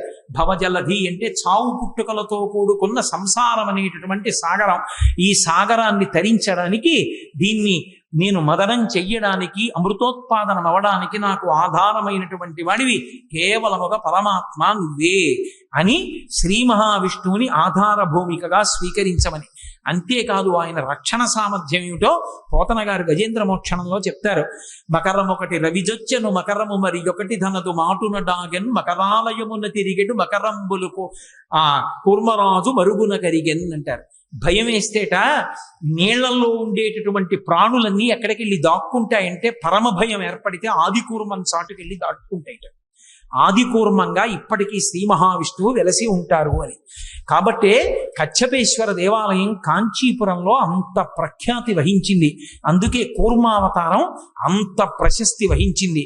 ఈ కూర్మావతారం గురించి ఎవరు చెప్పారో, ఎవరు విన్నారో, ఎవరు దీన్ని చదువుకుంటారో వాళ్ళందరికీ జరిగేటటువంటి గొప్ప ప్రయోజనం ఏమి అంటే, బయట ఎన్నిటినైనా జయించవచ్చు, బయట ఎన్నిటినైనా నేను సాధించి నిలబెట్టాననొచ్చు, తన మనసుని తాను నిలబెట్టడం మాత్రం సాధ్యం కాదు. నేను చెప్పినట్టు కదలకుండా ఉంటుందండి అనలేరు. నేను ఇలా అంటేనండి పడుంటారు వాళ్ళు అంటాడు. నేను ఇలా అంటే నా రాజ్యంలో నోరెత్తాడు ఎవడంటాడు. ఇలా అంటే నీ మనసు ఆగుతుందా? అదే అడుగుతాడు. లోకములన్నీయున్ గెలిచినాడవు ఇంద్రియానీకము చిత్తమున్ గెలువనేరవు నిన్ను నిబద్ధు చేయు భీషణ శత్రులార్వుర ప్రభిన్నుల చేసిన ప్రాణికోటిలో నీకు విరోధి లేడొకడు నిర్పున చూడుము ధనవేశ్వర అంటాడు ప్రహ్లాదుడు. నువ్వు ఇలా పిలవగానే మనసొచ్చి భగవంతుని పాదములను స్మరించు అంటే వెళ్ళిపోయి భగవంతుని యొక్క పాదార విందముల యందు చేరిపోతుందా? చేరదు. అందుకే శంకరాచార్యుల వారు షట్పది. షట్పది అంటే భగవంతుని యొక్క పాదార విందం అంటాం. తుమ్మెద ఎక్కడ అణిగిపోతుంది? తామర పువ్వులోకి వెళ్ళి అణిగిపోతుంది. అలా భగవంతుని యొక్క పాదార విందముల యందు పంచేంద్రియములతో కూడుకున్న మనస్సనబడేటటువంటి 6 కాళ్ళు కలిగిన నా షట్పది అణిగిపోవాలి. అణిగిపోయి ఆ పాద పంజరమునందు, ఆ పాద పంకజమునందు ఆ తామర పువ్వులోంచి వచ్చే తుమ్మెద గ్రోలుతూ మత్తెక్కి పరవశించి ఉండిపోవాలంటే అటువంటి ధ్యాన స్థితిని పొంది మృత్యోర్మ అమృతంగమయా వైపుకి నడవడానికి ఆదికూర్మమే ఆధారం. అంతటి రక్షణ భారాన్ని వహించాడు, గురుతత్వాన్ని ప్రకటింపచేశాడు. అందుకే ఇప్పటికీ ఆదికూర్మాన్ని ఉంచుతారు. ఇప్పటికీ పెద్ద పెద్ద దేవాలయాల్లో నీటి సరస్సు ఏర్పాటు చేసి తాబేళ్లను ఉంచుతారు. నా చిన్నతనంలో దేవాలయాలకు పెడితే తాబేళ్లు ఉండేవి. వాటికి చక్కగా బొట్లు అవి కూడా పెడుతుండేవారు. వాటికి కాసిని శనగల్లాంటివి వేస్తే వచ్చి తింటుండేవి. తాబేలు ఎక్కడైనా కనపడితే నమస్కరించేవారు. ప్రతి నూతిలో, ప్రతి చెరువులో ఎక్కడ చూసినా తాబేలు ఉండేది. ఎందుకనంటే తాబేటి యొక్క దర్శనం అంత గొప్పది. కూర్మ యంత్రం అని ఒక ప్రత్యేకమైన యంత్రం వేస్తారు. కూర్మాసనం అని ఆసనం వేసుకుంటారు. ఎందుకు వేసుకుంటారంటే ఆ ఆసనం వేసుకుంటే ఆది కూర్మం మీద కూర్చుని ధ్యానం చేస్తే, అంటే తాబేలు మీద కూర్చోకూడదు కాబట్టి కూర్మాసనం పీట మీద చెక్కించి వేసి కూర్చుంటే దాని వలన మనసు ఏకాగ్రతని పొంది పరమేశ్వరుణ్ణి పొందడానికి కావలసిన స్థిరీకరణ శక్తిని పొందుతాడు. ఇన్ని లక్షణములను ప్రకటింపచేసినటువంటి మహోత్కృష్టమైనటువంటి అవతారము కూర్మావతారం. సరే, ఆ కూర్మావతారం తర్వాత వచ్చినటువంటి అద్భుతమైనటువంటి అవతారము వరాహావతారం. ఏముంది పరవశంతో చెప్తే గంటలు, సిలబస్ అనుకుంటే నిమిషాలు. కాబట్టి అలా చెప్పడం అలవాటు లేకే ఈ పెద్ద నలుగురు. ఆ వరాహావతారాన్ని స్వీకరించాడు పరమాత్మ ఒకనొకప్పుడు. మత్స్య కూర్మ వరాహశ్చ నరసింహశ్చ వామనః అని కదా. అందుకని ఆయన వరాహావతారం స్వీకరించడం అంటే పంది యొక్క రూపాన్ని పొందాడు. ఏమిటైన కర్మ? ఎందుకు పంది రూపాన్ని పొందడం అంటే ఆయన కొరకు పంది రూపాన్ని పొందినవాడు కాదు, లోకరక్షణ కొరకు పొందినటువంటి వాడు. ఒకానొకప్పుడు ఒక ఆశ్చర్యకరమైనటువంటి సందర్భం ఒకటి జరిగింది. జయ విజయులని శ్రీవైకుంఠంలో ఆ శ్రీ మహావిష్ణువు యొక్క పార్షదులు వాళ్ళు లోపలికి ఎవ్వరూ వెళ్లకుండా కాపు కాస్తూ ఉంటారు. ఒక్కొక్కసారి స్థానబలం చాలా విచిత్రమైనటువంటి అహంకారాన్ని తీసుకొస్తుంది. అహంకారం తీసుకురావడానికి ఒక కారణం ఉండాలనుకుంటే అంతకన్నా పొరపాటు ఇంకోటి లేదు. నాకు ఏమీ లేదండి అని అహంకరిస్తాడు. ఒకడు ఉందని అహంకరిస్తే నాకు ఏ గొడవ లేదండి. ప్రతివాడికి ఆఫీసులో చాలా పనులు ఉన్నాయనుకోండి, నాకు ఏ గొడవ లేదా, ఇదే ఎప్పటికి వెళ్ళిపోవచ్చు, నేను హాయిగా నాది తేలిక సీట్ అని అహంకరిస్తాడు. అహంకరించాలన్న కోరిక ఉండాలి, కానీ అహంకరించడానికి ఒక ప్రత్యేకమైన విభూతి ఉండవలసిన అవసరం లేదు. ఏమీ లేదని కూడా అహంకరించవచ్చు. కాబట్టి ఆ అహంకారమే కొంప ముంచేస్తుంది. శ్రీ మహావిష్ణువు యొక్క ఏకాంతవాసాన్ని రక్షించే వాళ్ళం మేమే. మా అనుమతి ఉంటే తప్ప విష్ణు దర్శనం అవ్వదు. మేము అనుమతిస్తే పెడతారు, మేము అనుమతించకపోతే విష్ణు దర్శనం అవ్వదు. ఇది ఎంత దూరం వెళ్ళిందంటే భాగవతంలో ఒకనాడు శ్రీ మహావిష్ణువు లక్ష్మీదేవి ప్రణయ కలహానికి లోనయ్యారు. ఏదో ప్రణయం, వాళ్ళిద్దరూ ఆడుకుంటున్నారు. దాంపత్యం అన్న తర్వాత అందులో చిన్న కోపం రాకపోతే అసలు పండగ. ఎప్పుడూ పరమ ప్రేమతో తాళి కట్టిన దగ్గర నుంచి ఎన్నడూ అసలు ఒకరినొకరు మాట అన్నది అనుకోని దాంపత్యం అనుకోండి, అంతకన్నా అర్ధరహితమైన దాంపత్యం ప్రపంచంలో ఇంకోటి ఉండదు. ఎప్పుడూ అప్పుడు దెబ్బలాడుకోవాలి. అంటే కావాలని ముహూర్తాలు పెట్టుకు దెబ్బలాడుకోమని నా ఉద్దేశం కాదు. ఏదో చిన్న మాట పట్టింపు, కొద్దిగా కోపం వస్తుంది, అది భయంకరంగా ఎవరో జోక్యం చేసుకునే అవసరం రాకూడదు. ఆవిడ ముందు మాట్లాడాలని ఈయన, ఆయన మాట్లాడకూడదా అని ఆవిడ, ఇద్దరు ఏదో కాసేపు ఆ బెట్టు చేసి ఆ తర్వాత ఇద్దరు ప్రశాంతంగా సంతోషంగా ఉంటే ఆ ప్రణయ కలహం ఏదో పాకం పలచగా ఉన్నది కొంచెం బాగా తీగ పాకంగా సాగినంత అందాన్ని ఇస్తుంది సంసారానికి. మనసులో అర్థం చేసుకోవడానికి మరింత అవకాశాన్ని ఇస్తుంది. తప్పించని మరీ మూడో మనిషి వచ్చి జోక్యం చేసుకోవలసినంత భయంకర స్థితులను పొందకూడదు దాంపత్యం. లక్ష్మీదేవి ప్రణయ కలహంతో ఒకసారి ఏకాంతవాసం నుంచి బయటికి వచ్చి ఈ పాటికి ఆయన నేను కనపడలేదని బెంగపెట్టుకుని ఉంటారు అని ఆయన బెంగ పెట్టుకోవడం కాదు, ఆయన దగ్గరికి వెళ్ళి చాలాసేపు అయిందని ఈవిడికి బెంగ కలిగింది. అందుకని ఈవిడ లోపలికి వెళ్ళిపోతుంది. నిత్యానపాయని కదా అమ్మవారు. అలా ఉండాలి దాంపత్యం అంటే, అంతే. అలా ఉంటుందా అండి అనకండి. ఆవిడ అలా ఉంది కాబట్టి మనం ఇలా ఉండాలని మనకి తెలిసింది. మన కోసం ఆవిడ అలా ఉంటుంది. అంతేగాని ఆవిడికి పిచ్చికి అలా ఉంటుందని సిద్ధాంతాలు చెప్పకూడదు. కాబట్టి నిత్యానపాయని ఆ తల్లి లోపలికి వెళ్తాం. బయటికి రావడం అంటే నీ ఇష్టం, కానీ లోపలికి వెళ్ళడానికి మా అనుమతి ఉండాలన్నారు వీళ్ళు. నేను ఆయన దగ్గరికి వెళ్ళడానికి మీ అనుమతి ఎందుకంది ఆవిడ.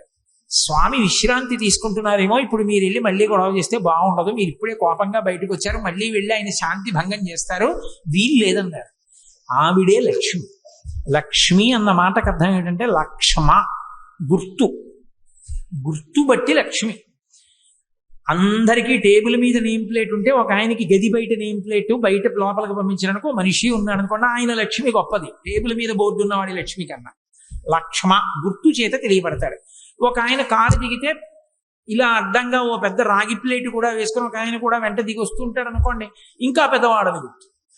సరే ముందు వెనక కూడా పోలీస్ కార్లు వెళ్ళాయి అనుకోండి, ఇంకా అంతకన్నా చెప్పడం నాకు ఎందుకు వచ్చిన గొడవ కానీ. కాబట్టి లక్ష్మ, వాటి చేత లక్ష్మి తెలుస్తూ ఉంటుంది, వైభవం తెలుస్తూ ఉంటుంది. వీళ్ళ లక్ష్మ ఏమిటి? ఆవిడ అనుగ్రహమే.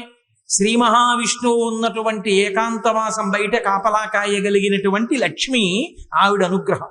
అందుకే అమ్మవారికి ఒక పేరుంది, యశస్విని, కీర్తినిచ్చేది. ఇంతమంది ఇలా కూర్చుంటే నేను ఒక్కడనే ఇక్కడ కూర్చుని మాట్లాడితే మీరు వింటున్నారంటే నా గొప్ప కాదు. అయ్యో వీడు మాట్లాడితే అంతమంది వినేటట్టు చేసి వీడు చెప్పాడన్న కీర్తిని వీడికి కట్టపెట్టి వీడిని సంతోషింపజేస్తానని అమ్మవారు అనుగ్రహిస్తే ఇక్కడ కూర్చున్నాను నేను. కాబట్టి ఆవిడ యశస్విని. దానివల్ల ఎవరు సంతోషిస్తోందంటే మా అమ్మ సంతోషిస్తోంది నాతో పలికించి. ఇవన్నీ నేనే పలికేస్తున్నాను అనుకుంటే అయితే నువ్వే పలుకని అందంటే నా బతుకు బయటడిపోతుంది. అది అమ్మవారి యొక్క తత్వం.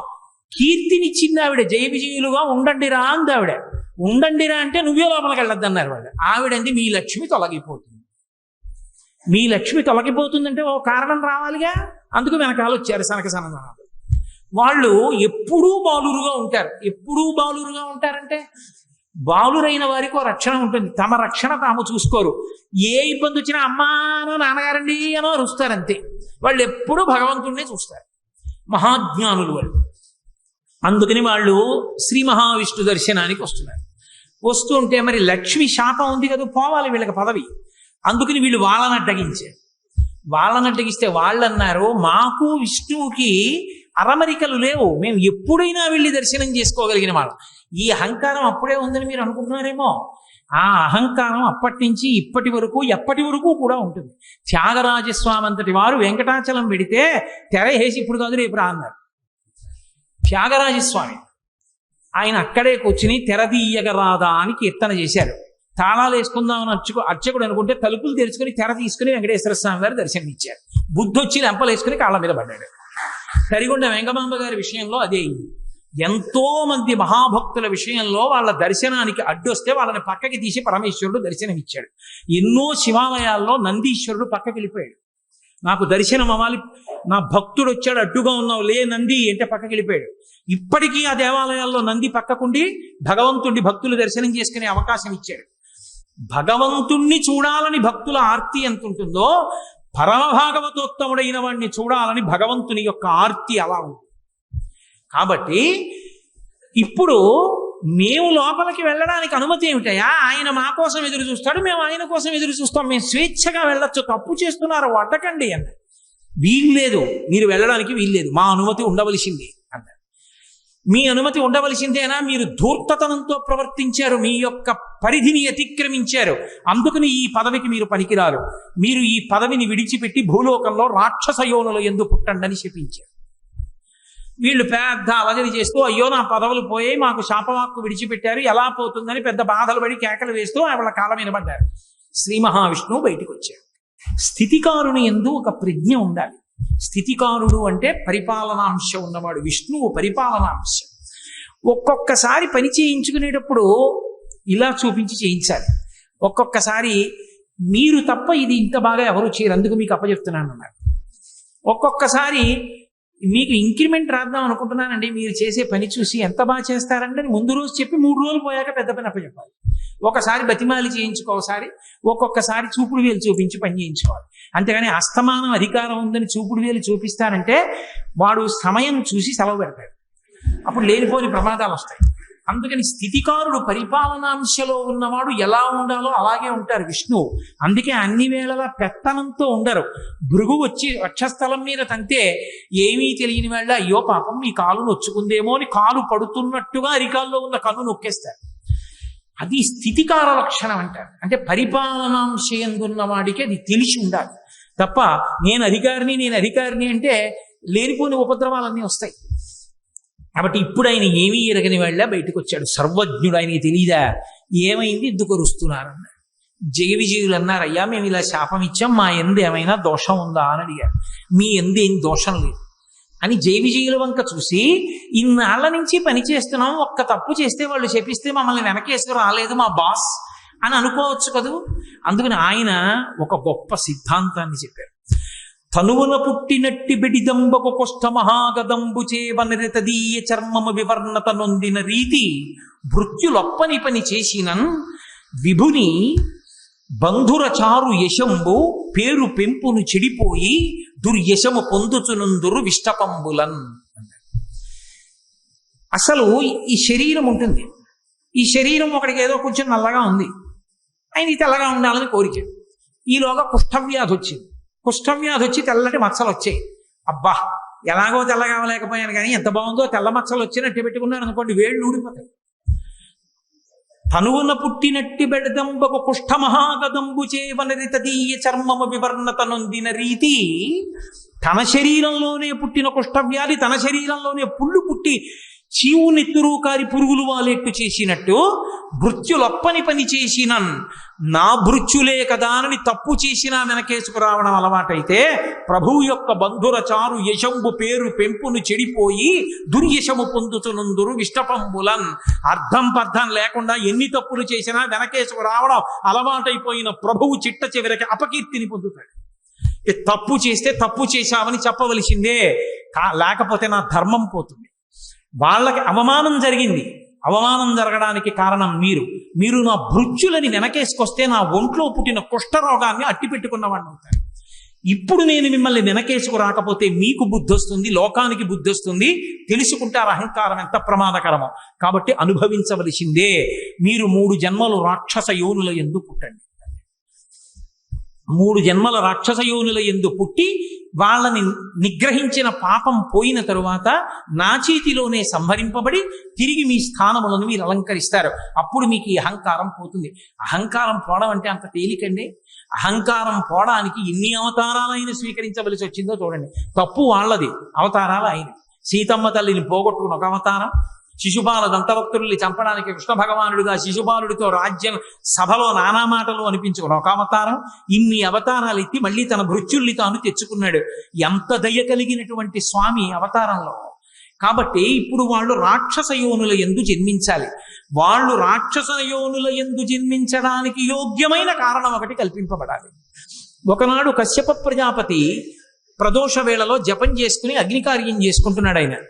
ఆయన భార్య దితి, అదితి దితి ఇద్దరు ఆయన భార్యలే. అదితి యందు దేవతలు పుడతారు, దితి యందు దానవులు దైత్యులు పుడతారు. దితికి ప్రదోష వేళలో కామాతురత కలిగి ఆమె భర్త దగ్గరికి వెళ్ళింది.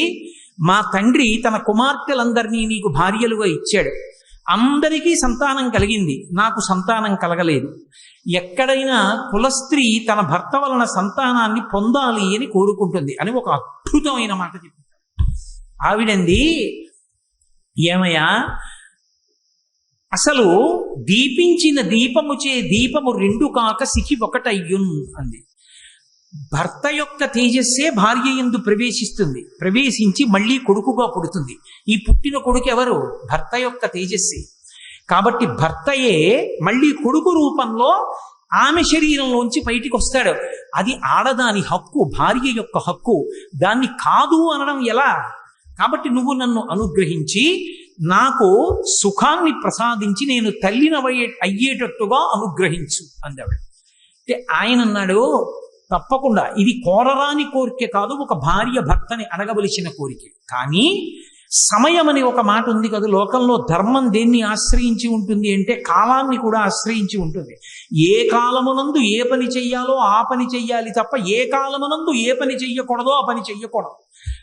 శ్రీరామాయణం సుందరకాండలో వాల్మీకి మహర్షి అంటారు, మహాత్ములకు కూడా కోపం వస్తుంది. ఎందుకు కోపం వస్తుంది అంటే కర్తవ్యం అకృతం కార్యం సతాం మన్యుముదీరయేత్ అంటారు. చెయ్యవలసిన పని చెయ్యడం కాదు, ఏ సమయానికి చెయ్యాలో ఆ సమయానికి చెయ్యకపోతే కోపం వస్తుంది. కాబట్టి ఇది భార్యాభర్తల సంగమ సమయం కాదు. కాబట్టి నా మాట విను, తరుణి ఒక్క ముహూర్తముండు, ఇది సంధ్యాకాలము, ఈ కాలమందరయన్ భూతగణావృతుండగుచు కామారాతి లీలం వృషీశ్వర యానంబన సంచరించుటది అభాగ్యంబయ్యే. ఈ ఉగ్రవేళన్ రమయింపన్ నిషిద్ధ కర్మంబగు ఎలా ధర్మమున్ వీడగన్. ఓ దితి, నా మాట విను, ఇది ప్రదోష వేళ, ఉగ్రవేళ. అంటే లోకాన్ని బాధ పెట్టేటటువంటి ప్రాణులు, విషం కలిగిన ప్రాణులు సూర్యాస్తమయం తర్వాత నిద్రలేచి అన్నం తినాలి అని ఈశ్వర శాసనం. సత్వగుణం కలిగినటువంటి వాళ్ళందరూ సూర్యోదయాత్ పూర్వం లేచి సూర్యాస్తమయం వరకు లేచి ఉండాలి అని ఈశ్వర శాసనం. ఉగ్రవేళ అంటే ఉగ్రభూతములన్నీ లేస్తాయి. పాములు, తేళ్లు, జెర్రిలు ఇవన్నీ అన్నం తినడానికి బయటకు వచ్చే సమయం అది. దానితో పాటుగా ఉగ్రభూతాలు కూడా లేస్తాయి. కాబట్టి ఈ ఉగ్రవేళలో కామారాతి లీలన్ భూతగణావృతుండగుచు వృషీశ్వరయానంబన సంచరించుటది అభావ్యంబయ్యే. వృషభవానారూఢుడై పరమశివుడు, ఆయన కాముణ్ణి కాల్చినవాడు, ఆయన భూమండలం మీద తిరుగుతాడు అసుర సంధ్య వేళలో. ఆయన నీకు వరసకి మరిదవుతాడు. ఆయనకి స్వపర భేదములు లేవు. ఆయన వృషద్విచిత్ర తల్పయోర్ భుజంగముక్తిక స్రజో గరిష్టరత్నలష్టయో సురుద్ధిపక్షభక్షయో తృణారవింద చక్షుషో ప్రజామహీ మహేంద్రయో సమప్రవర్తయన్మన కదా సదాశివం భజే. ఆయన అన్నిటి యందు సమబుద్ధితో ఉంటాడు. నా వాళ్ళు వాడివాళ్ళు అన్న భావన ఉండదు. ధర్మాతిక్రమణం చేస్తే ఒప్పుకోడు. కాబట్టి ఈ సమయమునందు భార్యా సంగమం చేస్తే లోకకంటకులైన బిడ్డలు కలుగుతారు. అధర్మం ఎందుకు చెయ్యడం, నా మాట విని కొద్దిసేపు తాళ్ళు. ఆమె కామాతురాణం నభయం నలజ్జ. ఆమె తాళలేకపోయింది. ఆయన వస్త్రం పట్టుకు లాగింది. ఆయన వెంటనే వెళ్ళాడు. ఆమె కోరుకున్న సుఖాన్ని ఆమెకి కటాక్షించి వచ్చి ఆచమనం చేసి ప్రణవాన్ని జపం చేయడం ప్రారంభం చేశాడు. కొంతకాలం అయిన తర్వాత ఆమె గర్భం ధరించి వచ్చి అడిగింది, నేను గర్భం ధరించాను నీ తేజస్సు వల్ల అని. ఆయన వెంటనే దివ్య దృష్టితో చూసి అన్నాడు, రమించకూడని ఉగ్రవేళలో నన్ను నిగ్రహించి నాతో రమించావు. కాబట్టి నీ కడుపున పుట్టేటటువంటి సంతానం లోకాన్ని రక్షించేటటువంటిది కాదు. లోక భయంకరులైనటువంటి ఇద్దరు జన్మిస్తారు. వాళ్ళిద్దరూ ఈ లోకంలో ఉన్నవన్నీ మావే మేమే అనుభవించాలంటారు. ఆ కారణం చేత విష్ణువుకి విరోధులవుతారు. శ్రీ మహావిష్ణువు యొక్క చేతి సుదర్శన చక్రధారల చేత తరగబడి వాళ్ళ శిరస్సులు కింద పడిపోతాయి. వాళ్ళు కీర్తి వహించరు అని చెప్పాడు. ఆమె చాలా రోధించింది. ఆఖరికి ఆమెకి ఇద్దరు కుమారులు కలిగారు. ముందు పుట్టినటువంటి వాడికి హిరణ్యాక్షుడు అని పేరు పెట్టారు. వెనక పుట్టినటువంటి వాడికి హిరణ్యకశిపుడు అని పేరు పెట్టారు. ఇద్దరు కవల పిల్లలు పుట్టినప్పుడు మనకి శాస్త్రంలో ఏమిటంటే, ముందు ఎవరు పుడతాడో వాళ్ళు చిన్నవాళ్ళు, వెనక ఎవరు పుడతారో వాళ్ళు పెద్దవాళ్ళు. ముందు ఆడపిల్ల పుట్టి వెనక మగపిల్లాడు పుడితే అన్నా చెల్లెళ్ళు అవుతారు తప్ప అక్కా తమ్ముళ్ళు అనకూడదు. ముందు పుట్టిన వాళ్ళు చిన్నవాళ్ళు, వెనక పుట్టిన వాళ్ళు పెద్దవాళ్ళు. కాబట్టి ముందు పుట్టినటువంటి వాడు హిరణ్యాక్షుడు, వెనక పుట్టినవాడు హిరణ్యకశిపుడు. అందుకని హిరణ్యకశిపుడు పెద్దవాడయ్యాడు, హిరణ్యాక్షుడు చిన్నవాడయ్యాడు. చిన్నవాడైన హిరణ్యాక్షుడంటే హిరణ్యకశిపుడికి అమితమైన ప్రేమ తన తమ్ముడని. ఈ హిరణ్యాక్షుడికి లక్షణం ఉంది. హిరణ్యాక్షుడు అంటే పేరులో తెలియట్లేదండి. అందుకే పేరు పెట్టుకునేటప్పుడు పెద్దవాళ్ళకి అప్పజెప్పి పెట్టాలి తప్ప స్వతంత్రించి పెట్టకూడదు. పనికిమాలిన పేర్లు పెడితే వాడు కూడా అటువంటి భావాలు కలిగినటువంటి వాడే అయి ఆ పేరు పెట్టి పిలవగా అలాగే తయారవుతాడు. ఏదో పేరు బాగుందని పెట్టేయకూడదు. హిరణ్యాక్షుడు అంటే హిరణ్యము అంటే బంగారం, బంగారము అంటే లోభమునకు ప్రతీక. బంగారం ఎక్కడ చెప్పినా రుక్మ అన్న శబ్దం వేస్తారు. అందుకే రుక్మిణీదేవి అన్నదమ్ముల పేర్లన్నీ రుక్మాంగద, రుక్మకేతు, రుక్మబాహు, రుక్మకేశ, రుక్మిణి అన్ని రుక్మ అని పెట్టాడు ఆయన. రుక్మ అంటే బంగారం, బంగారం లోభానికి ప్రతీక. వాడు అనుభవించాడు, దాస్తాడు. ఇవన్నీ నావంటుంటాడు, ఇవన్నీ నావే, ఎవరికి ఇవ్వను, ఇంకోటి సుఖపడకూడదు, నేనేం చేస్తాను, నేను అనుభవించాను, దాచేసి ఇవన్నీ నావి, అంతే నా సుఖం. హిరణ్యకశిప్ అంటే పడక అనుభవానికి గుర్తు. పక్క ఎక్కడున్నా భోగానికి గుర్తు మంచం. అందుకే మంచం మీద ఏం పెట్టరు, పవిత్రమైన వస్తువుల్ని మంచం మీద పెట్టరు, ఎందుకంటే అది భోగానికి ప్రతీక కాబట్టి. అందుకే ఆఖరికి శరీరత్యాగం కూడా మంచం మీద చేయకూడదు అని. అటువంటి మంచం భోగానికి గుర్తు. హిరణ్యకశిప్ అన్న మాటకు అర్థం ఏంటంటే వాడు తీసుకొచ్చి దాచేస్తాడు, వీడు అనుభవిస్తాడు, ఇంకోడు అనుభవించుకో. వీడి కడుపునో కొడుకు పుట్టాడు, ఆయన పరహ్లాదుడు, ఇంకోడు సంతోషిస్తే తను సంతోషిస్తాడు. ఎలా పడుతుంది ఇద్దరికి? అక్కడ వచ్చింది పేచి. అది హిరణ్యకశిప ప్రహ్లాద హిరణ్యాక్ష హిరణ్యకశిప వృత్తాంతం. అందుకని అక్కడ లక్ష్మీ విష్ణువుల యొక్క శాసనం సనక సనందనాదుల మాటను అనుసరించి ధర్మమునందు బుద్ధి ఎక్కడ నిలబడదో అక్కడ ఇలాంటి బుద్ధులు పుట్టుకొస్తాయి. అందుకని దితికి పుట్టింది ఈ బుద్ధి. దితికి పుట్టారు వీళ్ళొచ్చి. వాళ్ళకి హిరణ్యాక్ష హిరణ్యకశిపులు అని పేరు పెట్టారు. ఈ హిరణ్యాక్షుడు ఒకానొక సమయంలో ఒక ఉపద్రవం జరిగింది ఈ లోకానికి. ఏమిటా ఉపద్రవం అంటే, నేను చెప్పానే కల్పాంతమునందు ప్రళయం వస్తుందని. ఆ కల్పాంత ప్రళయమునందు సముద్ర జలాలన్నీ వచ్చి భూమి మీద పడిపోతే ఈ భూమి అంతా కూడా ఆ నీటిలో అడుగుకు వెళ్ళిపోయి పాతాళలోకం దగ్గరికి చేరిపోతే భూమి లేదు. నిన్న మీతో చెప్పా, శ్రాద్ధదేవుణ్ణి మనువుని చేసి మనువుని పిలిచి బ్రహ్మగారు అన్నారు, నువ్వు భూమిని ధార్మికంగా పరిపాలించు, సంతానాన్ని ఉత్పత్తి చెయ్యి అన్నారు. ఆయన అన్నాడు, భూమి ఉంటే కదా నేను పరిపాలించడానికి ధార్మికంగా. ప్రళయ జలాలలో అది కిందకి వెళ్ళిపోయింది, పాతాళం దగ్గరికి వెళ్ళిపోయింది. దాన్ని ఎవరు పైకి తీస్తారు? తీసుకొచ్చి పైకి ఎత్తితే కదా నేను దాన్ని పరిపాలన చేయడం అన్నాడు. ఆయన అలా అనగానే చతుర్ముఖ బ్రహ్మగారికి తుమ్ము వచ్చింది. ఆయన తుమ్మారు. తుమ్మగానే ఆయన ముక్కులోంచి కింద పడ్డాడు ఒక ఆయన. యజ్ఞ వరాహమూర్తి అర్ధి అంగుష్టమాత్ర దేహంబుతోడ జననమంది వియత్తల స్థాయి ఎగుచో అంతలోనే భూరిగజ ప్రమాణమయ్యే అతటి వారికి అద్భుతముగా అన్నాడు. ఆయన ముక్కులోంచి కింద పడ్డవాడు చిన్నవాడు కింద పడ్డాడు. కింద పడి అందరూ చూస్తుండగానే భూమి ఆకాశములు నిండిపోయేటట్టుగా పెరిగిపోయాడు. ఆ పెరిగిపోయినది వరాహావతారం. ఆ వరాహావతారం యజ్ఞవరాహమూర్తిగా వచ్చాడు. యజ్ఞవరాహము అన్న మాటకు అర్థం ఏమిటంటే, యజ్ఞమునందు వాడేటటువంటి పదార్థములు ఏ ఉంటాయో, సృక్కు, స్రవము, ఆజ్యపాత్ర, ఇలాంటివన్నీ కూడా ఆయన శరీరమునందు భాగములుగా మారిపోయి, అంటే పరమమంగళ స్వరూపాన్ని పొంది ఇప్పుడు సముద్రం లోపల భూమి ఉండిపోయింది. వీడికి లోభం కదు హిరణ్యాక్షుడికి, ఆ వెళ్ళిపోయిన భూమి నాదే అన్నాడు.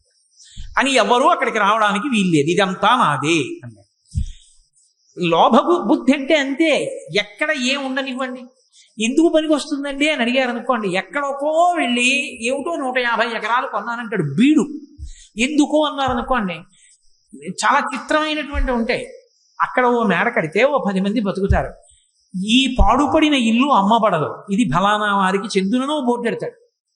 ఈ పాడుపడిన ఇల్లు అమ్మబడదు, వాడు అమ్మడం. పోనీ వాడు ఉండడానికి అది పాడుపడిన మేడని వాడే అంటున్నాడు. అంటే అమ్మితే ఎవడైనా కట్టుకుంటాడు. ఎందుకు అమ్మవంటే ఎప్పుడో పెరుగుతుంది, నువ్వు ఉంటావా?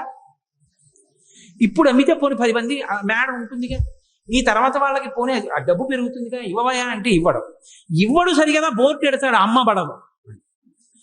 లోభం అన్న మాటకు అర్థం అది. నువ్వు తింటావా? లక్షాధికారైన లవణమన్నమే కాని మెరుగు బంగారంబు మింగబోడు, పొందుగా మెరుగైన భూమి లోపల పెట్టి దాన ధర్మము లేక దాచి తుదకు దొంగలకిత్తురో దొరలకవును, తేనె చుంటీగలియవా తెరువనులకు భూషణ వికాస శ్రీధర్మ పురనివాస దుష్ట సంహార నరసింహ దురితలు. ఏం చేస్తాడంటే అదో అవగుణం, లోభం దాస్తూ ఉంటాడు. అది హిరణ్యాక్షుని యొక్క లక్షణం. అందుకని ఈ భూమి నాదని వాడు సముద్రంలో తిరుగుతున్నాడు. ఎవరైనా వస్తారేమో పట్టుకుపోతారేమో. ఏమో అంత భూమి ఏం చేసుకుంటావురా నువ్వంటే కావాలి. ఇప్పటికీ లేరేమిటి? ఎంతమంది లేరు? వేల ఎకరాలు నావే అని దాచుకుని తిరుగుతున్న వాళ్ళు లేరు. కాబట్టి లోభబుద్ధి అది హిరణ్యాక్షుని యొక్క అంశ అది. కాబట్టి ఇప్పుడు శ్రీ మహావిష్ణువు యజ్ఞవరాహావతారాన్ని పొందారు. అది ఎంత పెద్ద వరాహం అంటే భూమి ఆకాశములు నిండిపోయి పెద్ద పెద్ద రోమాలతోటి అది సముద్రంలోకి దిగింది.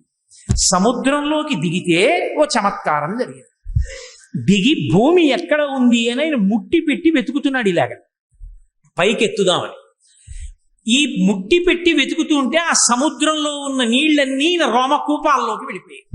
రోమకూపాలంటే వెంట్రుకల దగ్గర ఉన్న కన్నాల్లోకి వెళ్ళిపోయింది నీరు. వెళ్ళిపోయి సముద్రంలో నీళ్ళన్నీ తగ్గిపోయి ఆయన ఒక్కసారి వెతికి మళ్ళీ ఇలా పైకి లేచి ఇలా అన్నాడు. చెవుల్లోకి నీళ్ళు వెళ్ళాయి. ఆ జూలు నుంచి నీళ్లు పైకి లేచి ఇలా చల్లుకున్నాయి. ఏదో అభిషేకం చేసిన జలాలు పాత్ర పట్టుకుని మామిడి మండ వేసి చల్లుతుంటే మనందరం ఇలా తలలు పెట్టినట్టు బ్రహ్మాది దేవతలు శ్రీ మహావిష్ణువు యొక్క అవతారం ఇది. ఆయన ఒంటికి తగిలిన నీళ్లు మీద పడుతున్నాయని అందరూ వెళ్ళి తలను వంచి నమస్కారం చేసి ఆ నీళ్ళన్నీ వాళ్ళ మీద పడేటట్టుగా నిల్చున్నారు. ఎక్కడ పడితే అక్కడ ఎలా పడితే అలా స్నానం చేయకూడదు. నది దగ్గరికి వెడితే సంకల్పం చెప్పి స్నానం చేయాలి. సముద్ర స్నానానికి వెళ్ళారు అనుకోండి, మీరు వెళ్ళి సముద్ర స్నానం చేసేసానండి అంటే ఖాతాలో పాపం వేసి పంపిస్తారు. సముద్ర స్నానం చేస్తే మహాసంకల్పం చెప్పాలి. పెళ్లిలో చెప్తారే మహాసంకల్పం, అది చెబితే తప్ప సముద్ర స్నానం చేయకూడదు. ఇప్పటికీ రామేశ్వరం వెళ్ళినా రామేశ్వరంలో సముద్ర స్నానం చేసే ముందు మహాసంకల్పం చెప్పి చెయ్యాలి. నన్ను పొద్దున్న ఆయన అడిగితే చెప్పాను, మహాసంకల్పం చెప్పి చెయ్యండి సుమా రామేశ్వరం వెళితే. మహాసంకల్పం చెప్పని సముద్ర స్నానం చేయకూడదు. నది దగ్గరికి వెడితే సంకల్పం చెప్పి స్నానం చేయాలి. కాబట్టి ఒక్కొక్క చోట ఒక్కొక్క ధర్మం. ఆయన సముద్రంలో దిగి పైకి లేచి ఇలా ఊపితే ఆయన వెంట్రుకల మించి పడ్డ నీళ్లు మీద పడితే చాలని 33 కోట్ల మంది దేవతలు ఇలా నించున్నారు.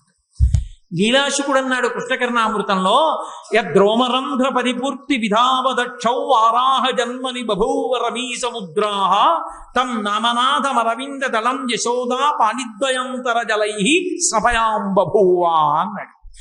ఓ శ్రీ మహావిష్ణువా, మీరు యజ్ఞవరాహమూర్తిగా అవతారం ఎత్తి సముద్రంలోకి దిగితే సముద్రంలో ఉన్న నీళ్ళన్నీ మీ రోమకూపాల్లోకి వెళ్ళిపోయాయి. అసలు స్నానానికి సరిపోలేదు, బట్టా తడవలేదు, ఒళ్ళు తడవలేదు.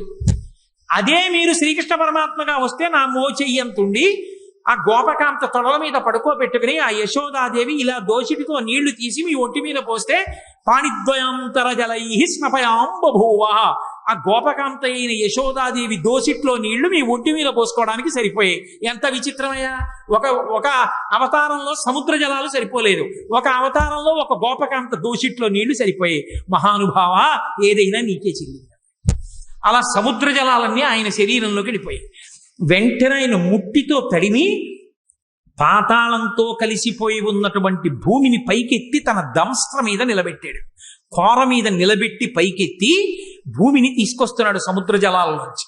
అదొక అద్భుతమైన స్వరూపం. భవిష్యోత్తర పురాణంలో ఇప్పటికీ ఒక మాట ఉంది, వ్యాసుల వారు ఒక మాట చెప్పారు. అలా దంస్ట్ర మీద భూమిని నిలబెట్టినటువంటి మూర్తిని కానీ,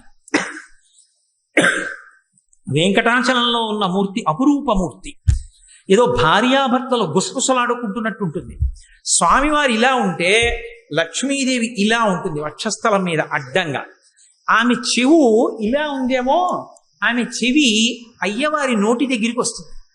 అయ్యవారు అమ్మవారితో ఏదో మాట్లాడుతున్నట్టు, ఆవిడ గుండెల మీద చెవి పెట్టి వింటున్నట్టు ఉంటుంది. అపురూపమైన మూర్తి ఆదివరాహమూర్తి. ఆదివరాహమూర్తి మీద ఒక ప్రత్యేకమైన స్తోత్రం ఉంది. ఆ స్తోత్రాన్ని నియమబద్ధంగా చదివినటువంటి వాళ్ళకి లభించినటువంటి కోరిక ఉండదు, అంత శక్తివంతం. అందుకే శంకరాచార్యుల వారంతటి వారు సౌందర్యలహరి చేస్తూ అమ్మవారి మీద శ్లోకం చెప్తూ పరమ విష్ణు భక్తుడు శంకర భగవత్పాదుడు. అందుకే అమ్మవారి పాదం సంసారం అనేటటువంటి సముద్రంలో మునిగిపోయిన వాడిని పైకెత్తడంలో ఎటువంటిది అంటే, సముద్రంలో మునిగిపోయినటువంటి భూమిని పైకెత్తినటువంటి ఆదివరాహమూర్తి యొక్క కోర వంటిది అని అవిద్యానామంతస్తిమిరమిహిరోద్దీపనగరీ జడానాం చైతన్య స్తబక మకరంద శృతిఝరి దరిద్రాణాం చింతామణిగుణనిక జన్మ జలధౌ నిమగ్నానాం దంస్ట్రా మురరిపు వరాహస్య భవతి అన్నారు. దంస్ట్రా మురరిపు వరాహస్య భవతి. తన కోర మీద భూగోళాన్ని నించోపెట్టి సముద్ర జలాల్లోంచి అడుగులు పైకి వేస్తూ వస్తున్నాడు. వీడు చూశాడు హిరణ్యాక్షుడు. నాది నాదని కదు భావన, నువ్వెవడు వెతుకుపోతున్నావు నాది అన్నాడు. ఆయన ఏం మాట్లాడలేదు, భూమిని పైకి తీసుకొస్తున్నారు. భూకాంత ఆయన్ని గట్టిగా కౌగిలించుకు, ఈయన గదలతోటి త్రిశూలంతో ప్రహారం చేశాడు. ఇద్దరి మధ్య ఘోరమైన యుద్ధం జరుగుతోంది. ఎలా? దంస్ట్ర మీద భూదేవిని నిలబెట్టి, ఎవరి కోసం? సృష్టిలో మనుష్యులకు ఆధారం ఉండదు జీవరాశికి. జీవరాశికి ఆధారం లేకపోతే ఏమవుతుంది? ఆధారం లేకపోతే మన పాపపుణ్యాలు పోగొట్టుకునే అవకాశం ఆగిపోతుంది. పుడుతున్నాం అనుకోండి, మనం చేసుకున్న పాపం పోగొట్టుకుని పుణ్యాన్ని కొత్తగా చేసుకోవచ్చు. లేదా అసలు పుణ్యము లేదు పాపము లేదు, రెండు సున్నా అయిపోయి అనుకోండి, ఇక పుట్టడానికి అవసరం లేదు. పాపం పుణ్యం లేనప్పుడు ఇక పుట్టడానికి శరీరం ఎందుకు? ఏం అనుభవించడానికి పుట్టాలి? ఇక పుట్టడం. అలా చేసుకోవాలంటే శరీరం ఉంటేనే సాధ్యం అవుతుంది. అందుకే ఈశ్వరుడు పుట్టుక ఇవ్వడం దయ. అటువంటి మహానుభావుడు ఈ జీవరాశి అంతా నిలబడడానికి భూమిని ఉంచాలని దెబ్బలు తింటూ భూదేవిని పైకి తీసుకొచ్చాడు. అది ఆయన కారుణ్యం. అందుకే ఆదివరాహమూర్తి యొక్క స్వరూపం లాంటి దయ కలిగిన స్వరూపం ఇక ప్రపంచంలో ఉండదు. అంతటి దయ కలిగిన వాడు. నేను మీతో మనవి చేశా, అవతారము అనగానే పక్కన దయా అన్నమాట ఉంటుంది అని. కాబట్టి ఇప్పుడు ఆ హిరణ్యాక్షుడు ప్రదోష వేళ అయింది, యుద్ధం చేస్తున్నాడు. యుద్ధం చేస్తుంటే బ్రహ్మాది దేవతలు అన్నారు చీకటి పడితే వాళ్ళ శక్తి పెరుగుతుంది, కాబట్టి మహానుభావ సంహారం చేయమన్నారు. ఆయన ఏదో గతదారించి అసహ్య విక్రమ సమగ్ర స్ఫూర్తితో వేయగా దాన్ని యజ్ఞవరాహమూర్తి తప్పించి, ఆ హిరణ్యాక్షుడు విసిరినటువంటి గదని తప్పించి ఒక్కసారి ఆ 2 కోరలు విదల్చి తన చేతిని ఎత్తి ప్రహారం చేసి ఒక్క దెబ్బ కొట్టారు గుండెల మీద. హడావిడి చెయ్యడమే గాని భగవంతుడు ఎదురుగుండా కనపడినప్పుడు ఎంతసేపు అండి, నెత్తురు కక్కుకున్నాడు, వెంటనే అక్కడ పడి శరీరాన్ని విడిచిపెట్టేశాడు.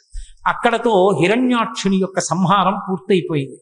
హిరణ్యాక్షుణ్ణి సంహరించడంలో కూడా దయ ఉంది. ఎందుకని? అహంకారంతో తన పదవిని పోగొట్టుకున్న జయ విజయులలో ఒకడు పొందినటువంటి మొట్టమొదటి జన్మ రాక్షసయోని యందు పుట్టిన జన్మలలో ఒకటి అదిగో ఆ హిరణ్యాక్షుడు. ఆ హిరణ్యాక్షుడుగా శరీరం విడిచిపెట్టేశాడు అంటే మళ్ళీ భగవంతుని మ్రోల ద్వారపాలకుడుగా వెళ్ళిపోవడానికి ఒక అడుగు ముందుకు వేసేశాడు అని. భగవంతుడే సంహరించి మళ్ళీ తన అక్కున చేర్చుకున్నాడు. అందుకే సంహార ప్రక్రియ యందు కూడా దయయే ఉంటుంది భగవంతునిలో. అలా హిరణ్యాక్ష సంహారం చేసినటువంటి పరమోత్కృష్టమైనటువంటి అవతారములలో ఒకటి యజ్ఞవరాహావతారం. యజ్ఞవరాహావతారాన్ని స్మరిస్తే చాలు రక్షణ కలుగుతుంది. యజ్ఞవరాహావతారాన్ని ఒక్కసారి తలుచుకుంటే చాలు మంగళం కలుగుతుంది. ఎందుకంటే అది యజ్ఞము యొక్క స్వరూపం. యజ్ఞము ఎక్కడ తలుచుకున్నా మంగళమే. అందుకే యజ్ఞ సాధనములతో కూడుకున్నటువంటి అమరికతో ఉన్న యజ్ఞవరాహావతారము యొక్క స్మరణ మంగళములకు దారితీస్తుంది.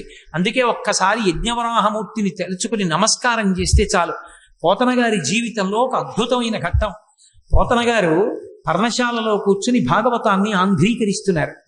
కర్ణాటకకి చెందిన ప్రభువు పోతన గారు నాకు భాగవతాన్ని అంకితం ఇవ్వనంటున్నారు, అందుకని చెప్పి వెళ్ళి బంధించి తీసుకురమ్మని సైన్యాన్ని పంపించాడు. తీరా వాళ్ళు వెళ్ళి పోతన గారిని బంధిద్దాం అనుకుంటే పర్ణశాల ముందు ఒక పెద్ద వరాహం ఒకటి పడుకుంది, తెల్లటి పంది. ఆ శ్వేతవరాహం కోరలు చూపించి పెద్ద అరుపరిచింది. భయపడిపోయి వాళ్ళు వెనక్కి వెళ్ళిపోయారు. సైన్యాధిపతి వచ్చాడు, ఆయన కూడా వరాహాన్ని చూసి భయపడిపోయి వెళ్ళిపోయాడు. మహారాజే స్వయంగా వచ్చాడు. అసలు ఆ వరాహమూర్తిని చూసి హడిలిపోయి చేష్టలుడిగిపోయి ఉండిపోయారు. లోపల మహానుభావుడు పోతన గారు ఆయన్ని నిగ్రహించను, భాగవతం నాకు అంకితం ఇవ్వమని ఒక్కసారి దర్శనం చేసుకెళ్ళిపోవాలనుకున్నాడు. ఆయన అలా అనుకోగానే పడుకున్న వరాహం లేచి ఒళ్ళు విదల్చుకుని నడుచుకుంటూ వెళ్ళిపోయింది. ఈయన లోపలికి వెళ్ళాడు. రాజు తన పరివారంతో వెళ్ళి పోతన గారి దర్శనం చేసుకుని నమస్కరించి, అయ్యా నేను మీ పర్ణశాలలోకి వద్దాం అనుకున్నాను, బయట అంత పెద్ద వరాహం పరుకుని అరుస్తోంది, ఆ అరుపు మీకు వినపడలేదా, మీరు ఎలా ఆంధ్రీకరిస్తున్నారన్నారు. పోతన గారు 2 చేతులు ఎత్తి నమస్కరించి అన్నారు, నేను యజ్ఞవరాహమూర్తి ఆవిర్భవించినటువంటి ఘట్టాన్ని ఆంధ్రీకరిస్తున్నాను. మీరు బహుశా భాగవతాన్ని బలవంతంగా పుచ్చుకోవాలని వచ్చారు. ఆ యజ్ఞవరాహమూర్తియే నా పర్ణశాల బయట పడుకుని నన్ను రక్షించారన్నారు. పోతన గారిని రక్షించినటువంటి అవతారం ఆ యజ్ఞవరాహ అవతారం. అంతటి అద్భుతమైనటువంటి స్వామి, అంతటి అద్భుతమైనటువంటి అవతారమూర్తి. అటువంటి యజ్ఞవరాహాన్ని స్మరించడం చాలు. ఇవాళ చాలా గొప్ప రోజు. మనకి జ్యేష్ఠమాసం ప్రారంభం అవగానే విష్ణువుకి అభిషేకం చేస్తారు ప్రత్యేకంగా. జ్యేష్ఠాభిషేకము అని శివాలయాల్లో అభిషేకం ఎప్పుడూ ఉంటుంది. జ్యేష్ఠాభిషేకం అని శ్రీ మహావిష్ణువుకి అభిషేకం జరుగుతుంది. ఎందుచేత అంటే ఏరువాక బాగుండాలని, భూదేవి అందరినీ అనుగ్రహించాలని, మన పాపములు తొలగిపోవాలని జ్యేష్ఠమాసం వస్తే తప్పకుండా ఒకసారి విష్ణు కథల్ని స్మరించాలి. ఏమి ఆశ్చర్యమో ఈ సంవత్సరం, వారు నన్ను అడిగిన వేళా విశేషమేమో కానీ జ్యేష్ఠమాసం ప్రారంభం రోజున మత్స్యావతారం మొదలుపెట్టి మంగళవారం మంచి పొట్టున్న వారం, అటువంటి మంగళవారం నాడు చక్కగా మనం ఇవాళ ఆ కూర్మావతారాన్ని యజ్ఞవరాహావతారాన్ని చెప్పుకున్నాం. అసలు షట్కాలముల యందు ఎప్పుడైనా దర్శనం చేసుకోవడానికి, ఎప్పుడైనా వినడానికి, ఎప్పుడైనా అద్భుతము ఈ లోకంలో పరమశివుడితో సమానంగా షట్కాల పూజలు అందుకునేటటువంటి విష్ణు అవతారం ఒక్కటే, అదే నరసింహావతారం. ఆ అవతారాన్ని స్మరిస్తే చాలు. నరసింహావతారానికి ప్రత్యేకించి పేరు ప్రఖ్యాతులు ఆంధ్రదేశమే. ఆంధ్రదేశంలో ఉన్నంత నరసింహోపాసన మీకు భారతదేశంలో ఇంకెక్కడా కనపడదు. అంత గొప్ప అవతారం నరసింహావతారం. రేపటి రోజున అందున సౌమ్యవారం చక్కగా రేపటి రోజున ద్వితీయ తృతీయ తిథులు వచ్చేస్తున్నటువంటి వేళ కాబట్టి రేపటి రోజు సాయంకాలం 6:30 నరసింహస్వామి వారి యొక్క అవతార వైభవం గురించి పరమేశ్వరుడు పలికించినంత మేర పలుకుతాను. రేపు సాయంకాలం